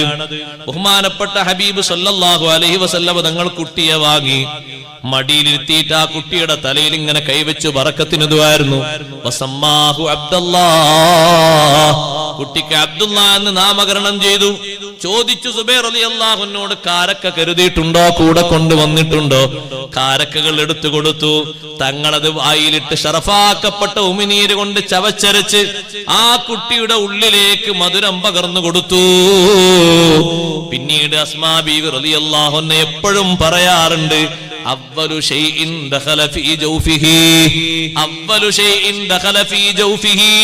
എന്റെ കുഞ്ഞിന്റെ ശരീരത്തിന്റെ ഉൾഭാഗത്തേക്ക് ആദ്യം പ്രവേശിച്ചത് റീഖു റസൂലില്ലാഹ് സ്വല്ലല്ലാഹു അലൈഹി വസല്ലം, മുത്തുനബി സ്വല്ലല്ലാഹു അലൈഹി വസല്ലം തങ്ങളെ ഉമിനീരാണ്. അതുകൊണ്ട് തന്നെ സ്വഹാബിമാരിൽ പലർക്കുമില്ലാത്ത ധൈര്യം അബ്ദുല്ലാഹി ഇബ്നു സുബൈർ തങ്ങൾക്കുണ്ടായിരുന്നു. ചെറിയ ധൈര്യമൊന്നുമല്ല, വലിയ ധൈര്യം. വലിയ ധൈര്യം ഉണ്ടായിരുന്നു അബ്ദുല്ലാഹി ഇബ്നു സുബൈർ റളിയല്ലാഹു അൻഹുവിന്. വലിയ ധൈര്യവും വലിയ സൗന്ദര്യവും വലിയ ഇൽമും ഒക്കെ അല്ലാഹു നൽകിയിരുന്നു. കാരണം ആ കുഞ്ഞിന്റെ ഉള്ളിലേക്ക് ആദ്യം പ്രവേശിച്ചത് ഉമ്മയുടെ മുലപ്പാലല്ല, മൂത്തമ്മയുടെ മുലപ്പാലല്ല, മറ്റു സഹോദരിമാരുടെ പാലുകളല്ല. ആദ്യം പ്രവേശിച്ചത് നബി സല്ലല്ലാഹു അലൈഹി വസല്ലം തങ്ങളെ ഉമിനീരാണ്. ഇങ്ങനെ സ്വാലിഹീങ്ങൾ ഉപയോഗിച്ച് മധുരം കൊടുക്കണം. ഇപ്പൊ നമ്മളെ ആൾക്കാർക്ക് അതിലും വിശ്വാസമല്ല അല്ലേ? പിന്നെ ആകെ ഒരു മക്കള് നന്നാകാൻ ദ്വാർക്കണം. ഞാൻ ദ്വാർക്കണ്ട, കാരണം ചെയ്യാൻ പറഞ്ഞു ഒന്നും കേൾക്കൂല. പിന്നെ നമ്മളിങ്ങനെ ദ്വാർക്കണം, നമുക്ക് വേറെ എന്തെല്ലാം ദ്വാർക്കാണ്ട്. ഓലിങ്ങനെ എവിടെന്നെങ്കിലും ഒരു കുട്ടീനെ ഉണ്ടാക്കി ആ കുട്ടീനെ ഇങ്ങനെ കാറ്റത്തിട്ട് അമ്മി പോലെ വളർത്തിയിട്ട് നമ്മളിങ്ങനെ ദ്വാർക്കും. ഒരു കാര്യമില്ല, ദ്വാർക്കന്നെ ദ്വാർക്കന്നെ. നിങ്ങള് മധുരം കൊടുത്തു, എന്ത് മധുരം? ആരോ ഒന്ന് കുക്കീസ് മുട്ടായി കൊടുത്തിരുന്നു, അതാ മധുരം കൊടുക്കല് ആണാ? ആരോ തേനിങ്ങനെ തേമ്പി കൊടുത്തിരുന്നു, അതാ മധുരം കൊടുക്കല്? നിങ്ങൾ ആ കുട്ടിക്ക് വാങ്ങിക്കാമത്തിലും വിശ്വാസമുള്ളതും പോയോ? വാങ്ങ് കൊടുത്തിരുന്നു. ആ വാങ്ങ് ഹോസ്പിറ്റലിന് അവിടെ അതിന്റെ ഉള്ളിൽ നിന്ന് ആരോ കൊടുത്തിരുന്നു. ആര് കൊടുത്തിരുന്നു? അപ്പൊ ആ സ്ത്രീയോട് ചോദിച്ചു, വാങ്ങ് കൊടുത്തോ? വാങ്ങി ഈ കുട്ടിക്കല്ല, വേറെ കുട്ടിക്ക് അതിനുള്ളിൽ നിന്ന് ആരോ കൊടുത്തിരുന്നു. അപ്പൊ ഈ കുട്ടിക്കോ? ഈ കുട്ടി വേറെ കുറെ ഒച്ചപ്പാടുകളാണ് കേട്ടത്. പിന്നെ അത് ഒച്ചപ്പാടിന്റെ ആശാനായി മാറൂലേ, പിന്നെ അതിന് വികൃതി ഉണ്ടാകൂലേ? അങ്ങനെ കേൾക്കേണ്ട അല്ലാഹ് എന്നല്ലല്ലോ ആദ്യം കേട്ടത്. കേൾക്കേണ്ട മഖ്ലൂഖാത്തുകളിൽ ഏറ്റവും ശ്രേഷ്ഠമായ നാമം അഷ്ഹദു അന്ന മുഹമ്മദർ റസൂലുള്ളാഹ് സ്വല്ലല്ലാഹു അലൈഹി വസല്ലം, അതല്ലല്ലോ ആദ്യം കേട്ടത്. അള്ളാഹുവിന്റെയും അള്ളാന്റെ റസൂലിന്റെയും പേരുകളല്ലേ ഏറ്റവും ശ്രേഷ്ഠമാക്കപ്പെട്ട ഇസ്മുകൾ, അതല്ലേ കേൾക്കേണ്ടത്. ആ കുട്ടി അങ്ങോട്ടും ഇങ്ങോട്ടുള്ള അപശബ്ദങ്ങളും വർത്തമാനങ്ങളോ കേട്ടത്. പിന്നെങ്ങനെ? നേരത്തെ പറഞ്ഞ സൂറത്തുൽ ഇഖ്ലാസും കേട്ടിട്ടില്ല, കേട്ടില്ല, കുട്ടിയും ഉമ്മയും ഇന്ന റബ്ബക്കുമുല്ലാഹുല്ലദീ എന്നുള്ള ആയത്തും കേട്ടിട്ടില്ല. ഇതൊക്കെ നമ്മൾ ജീവിതത്തിൽ പാലിക്കണം. ഖുർആൻ കൊണ്ട് നമ്മൾ ജയിക്കണം. ഖുർആൻ അല്ലാഹു നമ്മുടെ വിജയത്തിന്, നമ്മുടെ സന്തോഷത്തിന് തന്നതാണ്. ഓതി ഓതി മടുപ്പില്ലാത്ത വിധം ഖുർആനോട് ടച്ച് വേണം. അല്ലാഹു തൗഫീഖ് തരട്ടെ. ഓതിയിട്ട് സഹോദരങ്ങളെ ഖുർആൻ നമ്മുടെ മനസ്സിനെ ആകർഷിക്കണം. എന്തെങ്കിലും ഒരു കാര്യലാഭത്തിന് വേണ്ടി, കാര്യസാധ്യത്തിന് വേണ്ടി ഓതാന്നല്ല ഞാൻ പറയുന്നത്. പിന്നെ ഖുർആനിനുള്ള ആത്മീയ ബന്ധം കൊണ്ട് ഓതാതിരിക്കാൻ കഴിയൂല. എത്ര കഷ്ടപ്പെട്ടിട്ടാണെങ്കിലും ഇന്നത്തെ എന്റെ ഒത്തുപോകരുത്, നാളത്തെ എന്റെ ഒത്തുപോകരുത്. ഖുർആൻ ഒരു ദിവസം നോക്കാത്ത ദിവസം വരുന്നത് സ്വഹാബത്തിന് എത്ര വെറുപ്പായിരുന്നു. അവരെ കാലത്ത് മുസാഫിന്റെ കോപ്പികൾ എത്ര കുറവാണ്.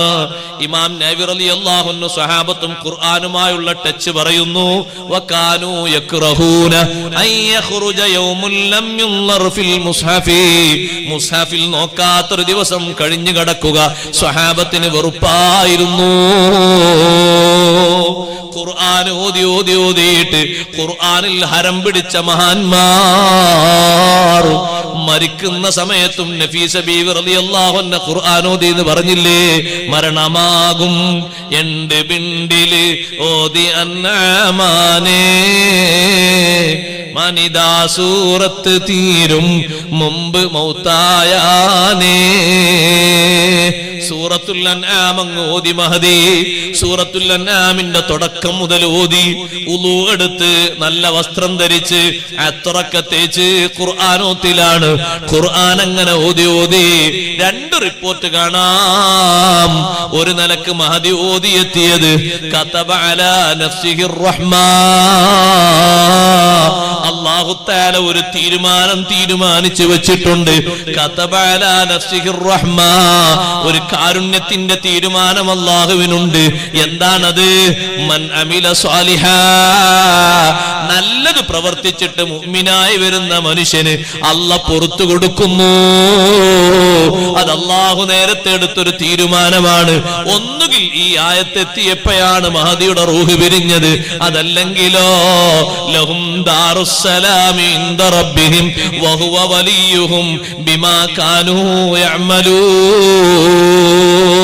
അവർക്ക് ദാറുസ്സലാം എന്ന സ്വർഗം അല്ലാഹു ഒരുക്കി വെച്ചിട്ടുണ്ട്.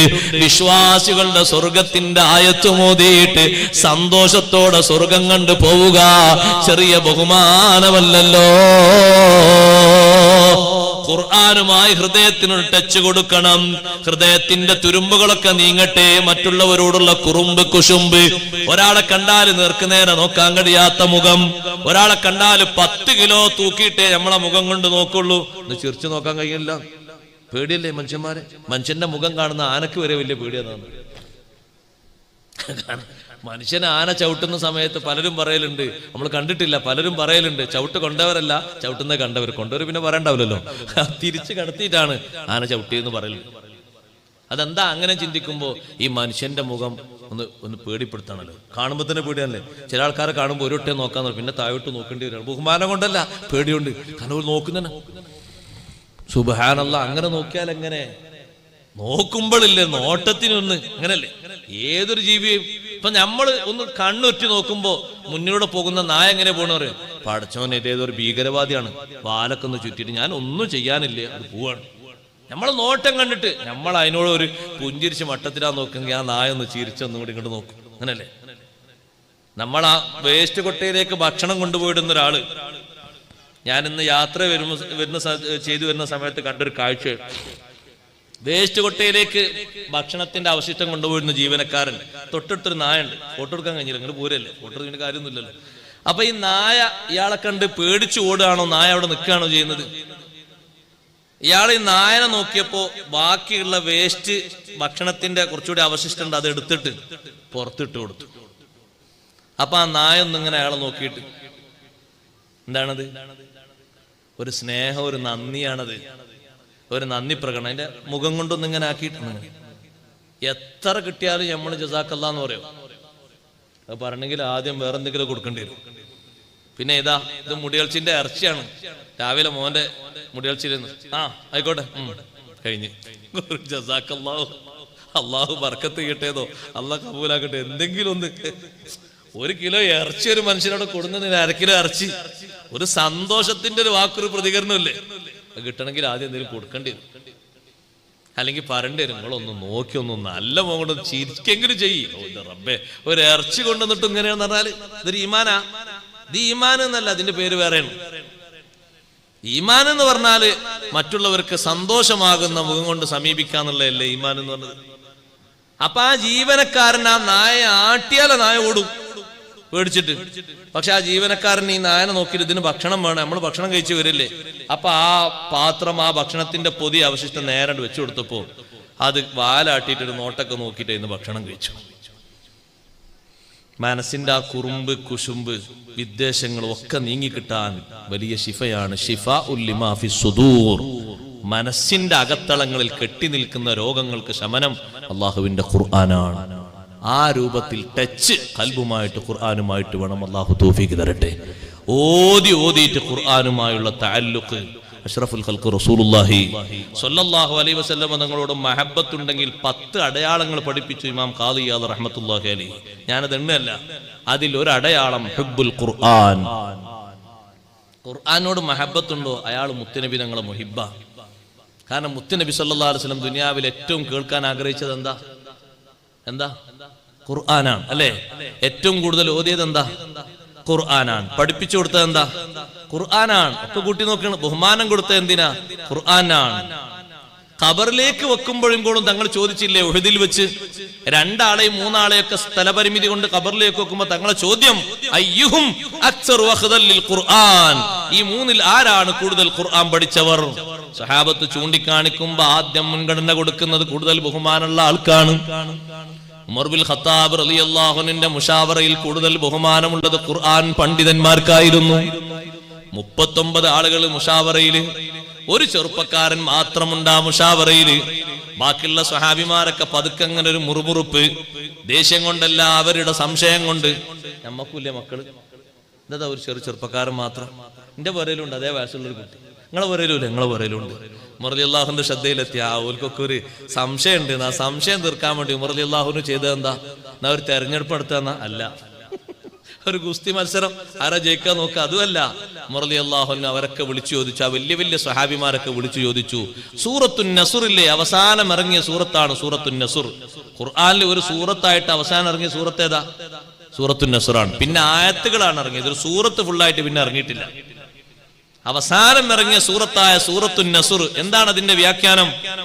അപ്പാ പ്രമുഖന്മാരായ സ്വഹാബിമാര് പറഞ്ഞു, മുത്തുനബി തങ്ങൾക്ക് അള്ളാഹുവിൽ നിന്ന് കുറെ സഹായം കിട്ടുക, ഇസ്ലാമിന് വിവിധ രാജ്യങ്ങളിൽ നിന്ന് ഫത്ഹ് വരിക, വിവിധ രാഷ്ട്രങ്ങളിൽ നിന്ന് ഇസ്ലാമിലേക്ക് ആളുകൾ മുത്തുനബി തങ്ങളെ കാണാൻ ഇങ്ങനെ കൂലം കുത്തി ഒഴുകുക, അങ്ങനൊക്കെ സംഭവങ്ങൾ വരുമ്പോ കൂടുതൽ തസ്ബീഹും ദിക്റും ശുക്റും തങ്ങൾ അധികരിപ്പിക്കണം എന്നാണ് പറഞ്ഞത്. ഉമർ റളിയല്ലാഹു അൻഹു പറഞ്ഞത് അതിന്റെ ഒരു തഫ്സീറാണ്. ചോദിച്ചവരൊക്കെ പറഞ്ഞതാണ്.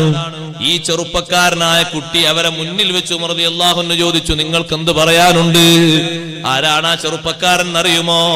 അഷ്റഫുൽ ഖൽഖ് റസൂലുള്ളാഹി സ്വല്ലല്ലാഹു അലൈഹി വസല്ലം തങ്ങളുടെ പത്നിയായ മൈമൂന ബീവിയുടെ സഹോദരിയുടെ പുത്രനാണ് അബ്ദുല്ലാഹി ഇബ്നു അബ്ബാസ് റളിയല്ലാഹു അൻഹുമാ. അബ്ദുല്ലാഹി ഇബ്നു അബ്ബാസ് തങ്ങൾക്ക് എത്രയാണ് ഇങ്ങനെ ബഹുമാനം കിട്ടിയത്? മുത്തുനബി സല്ലല്ലാഹു അലൈഹി വസല്ലം തങ്ങളോട് ബഹുമാനം ചെയ്തപ്പോ രാത്രി എഴുന്നേറ്റ സമയത്ത് വുളു എടുക്കാനുള്ള വെള്ളം, ശുചീകരിക്കാനുള്ള വെള്ളം കൊണ്ടുപോയൊരു പാത്രത്തിൽ വെച്ചപ്പോ മൈമൂന ബീവിയോട് ചോദിച്ചു, ആരാണ് ഇവിടെ വെള്ളം കൊണ്ടുവന്ന് വെച്ചത്? അത് നമ്മളാ ചെറിയ കുട്ടിയാണ്. ഇന്നലെ ഈ വീട്ടിൽ കിടന്നുറങ്ങാൻ വന്നിട്ടുണ്ട് മൈമൂന ബീവി റളിയല്ലാഹു അൻഹയുടെ വീട്ടിൽ. ആ മൈമൂന ബീവി റളിയല്ലാഹു അൻഹയുടെ സഹോദരിയുടെ മകനാണ് അബ്ദുല്ലാഹി ബിൻ അബ്ബാസ് റളിയല്ലാഹു അൻഹുമാ.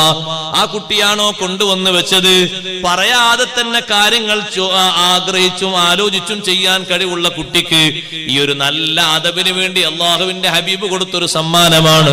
അല്ലാഹുമ്മ അല്ലിംഹുൽ കിതാബ വത്തഅ്വീൽ. ഈ കുട്ടിക്ക് നീ ഖുർആൻ പഠിപ്പിക്കണേ അല്ലാഹ്. ഖുർആനിന്റെ സർവ്വ വ്യാഖ്യാനങ്ങളും നീ പഠിപ്പിക്കണേ അല്ലാഹ്. ആ കുട്ടിയാണ് അന്നും ഇന്നും ഖുർആൻ വ്യാഖ്യാതാക്കളുടെ തലവൻ, റഈസുൽ മുഫസ്സിരീൻ റളിയല്ലാഹു അൻഹു. ഈ കുട്ടിയോട് ചോദിച്ചു, നിങ്ങളെ തഫ്സീർ എന്താണ്? അപ്പൊ ആ കുട്ടി പറഞ്ഞ മറുപടി എന്താണെന്നറിയോ? ഈ സൂറത്തുൻ നസ്ർ കൊണ്ട് എനിക്ക് മനസ്സിലാകുന്നത് സയ്യിദുനാ റസൂലുള്ളാഹി സ്വല്ലല്ലാഹു അലൈഹി വസല്ലം തങ്ങളുടെ വഫാത്ത് അടുത്തിരിക്കുന്നു. തങ്ങളെ ഈ ഭൂമിയിലേക്ക് അല്ലാഹു തആല നിയോഗിച്ചതിന്റെ ലക്ഷ്യങ്ങളൊക്കെ പൂർത്തിയായി, ഇനി തങ്ങൾക്ക് വരാൻ സമയമായിട്ടുണ്ട്. അപ്പൊ ബാക്കിയുള്ള സ്വഹാബിമാർ എണീറ്റിട്ട് പറഞ്ഞു, ആ കുട്ടിയെ മുഷാവറയ്ക്ക് എടുക്കേണ്ട കുട്ടി തന്നെയാണ്. കാരണം ഖുർആനിൽ ഇത്രമാത്രം വിവരവും പാണ്ഡിത്യ കുട്ടിക്കുണ്ടെങ്കിൽ ആ കുട്ടിയെ മുഷാവറയിൽ പരിഗണിച്ചതിന് ഞങ്ങൾക്ക് ആർക്കും എതിർപ്പില്ല. ഞങ്ങൾ കുട്ടികളൊന്നും വേണ്ട. എന്താ സ്ഥാനം? ഖുർആൻ കൊണ്ടാണ് സ്ഥാനം, ഖുർആൻ കൊണ്ടാണ് ബഹുമാനം. ഇന്നഹു ലഖുർആനുൻ കരീം. നമ്മൾ ഖുർആനെ ബഹുമാനിക്കുമ്പോൾ ഖുർആന്റെ ബഹുമാനം നമുക്കും കിട്ടും. അതിന്റെ ബഹുമാനത്തിന് ഖുർആനിന്റെ പ്രതി അതിനെ ബഹുമാനിക്കണം, ഓതിയിട്ട് ബഹുമാനിക്കണം, പഠിച്ചിട്ട് ബഹുമാനിക്കണം, കേട്ടിട്ട് ബഹുമാനിക്കണം, ഹൃദയത്തോട് ചേർത്ത് വെച്ച് ബഹുമാനിക്കണം. അള്ളാഹു തൗഫീഖ് തരട്ടെ. ഖുർആനോട് നല്ല ബഹുമാനം സ്വീകരിക്കാൻ അള്ളാഹു തആല നമുക്ക് അവസരം നൽകുമാറാകട്ടെ. സമയം കഴിഞ്ഞു പോയി, ഞാൻ അവസാനിപ്പിക്കുകയാണ്. വിശുദ്ധ ഖുർആന്റെ ബറക്കത്ത് കൊണ്ട് നമ്മുടെ ജീവിതത്തിൽ എല്ലാ കാര്യങ്ങളിലും അള്ളാഹു തആല ഫത്തുഹും സലാമത്തും ഏറ്റിയേറ്റി തരുമാറാകട്ടെ. മടുപ്പില്ലാത്ത വിധം ഖുർആൻ ഓതാനും ഖുർആൻ നന്നായി കേൾക്കാനും ഒരുപാട് കേട്ടിട്ടും മോദിയിട്ടും അള്ളാഹുവിലേക്ക് അടുക്കാനും അള്ളാഹു നമുക്ക് തൗഫീഖ് നൽകുമാറാകട്ടെ. ഖുർആൻ കേട്ട് കേട്ട് കേട്ട് കേട്ട് എത്ര കേട്ടിട്ടും മതിവരാത്ത രീതിയിൽ ഖുർആനെ നെഞ്ചോട് ചേർത്ത മഹാന്മാരുടെ താവടിയിലായി ഖുർആനുള്ള ബഹുമാനം സ്വീകരിക്കാൻ അള്ളാഹു ഭാഗ്യം നൽകുമാറാകട്ടെ. ജീവിതത്തിന്റെ അവസാനം വരെ വളരെയധികം രോഗമായി കിടക്കുന്ന സമയത്തും ഖുർആൻ കേൾക്കാൻ ഇഷ്ടപ്പെട്ട മഹാന്മാരുടെ പട്ടികയിൽ അള്ളാഹു നമുക്കും തൗഫീഖ് നൽകുമാറാകട്ടെ. നല്ലോണം ഖുർആൻ ഓതണം, ഖുർആൻ മക്കളെ ഓതി പഠിപ്പിക്കണം. ഒരു ഉമ്മ എന്റെ മക്കൾക്ക് 5 മക്കൾ എനിക്കുണ്ട് ഉസ്താദെ, 5 ആളും നന്നായി ഖുർആൻ ഓതാൻ അറിയുന്നവരാന്ന് പറഞ്ഞാൽ ഏറ്റവും വലിയ ബഹുമാനം അതാണ്. ഏറ്റവും വലിയ ബഹുമാനം അതാണ്. നമ്മളെ മക്കളൊക്കെ ഖുർആനോത്ത് അറിയുന്നവരാകണം, നല്ലോണം അവരെ പഠിപ്പിക്കണം. അത് ഏറ്റവും വലിയൊരു സ്ഥാനമാണ് നമുക്കതിന്റെ ഭാഗ്യം ലഭിക്കുന്നത് ഇവിടത്തെക്കാളും കൂടുതൽ ആഖിറത്തിലാണ്. ഇവിടെ കിട്ടുന്ന ഒരു ഭാഗ്യം അതെന്താ? മക്കൾ കേടുവരൂല. ഖുർആൻ നന്നായി ഓതാൻ അറിവുള്ള മക്കള് അവർ കേടായി പോകൂല, ദുഷിച്ചു പോകൂല.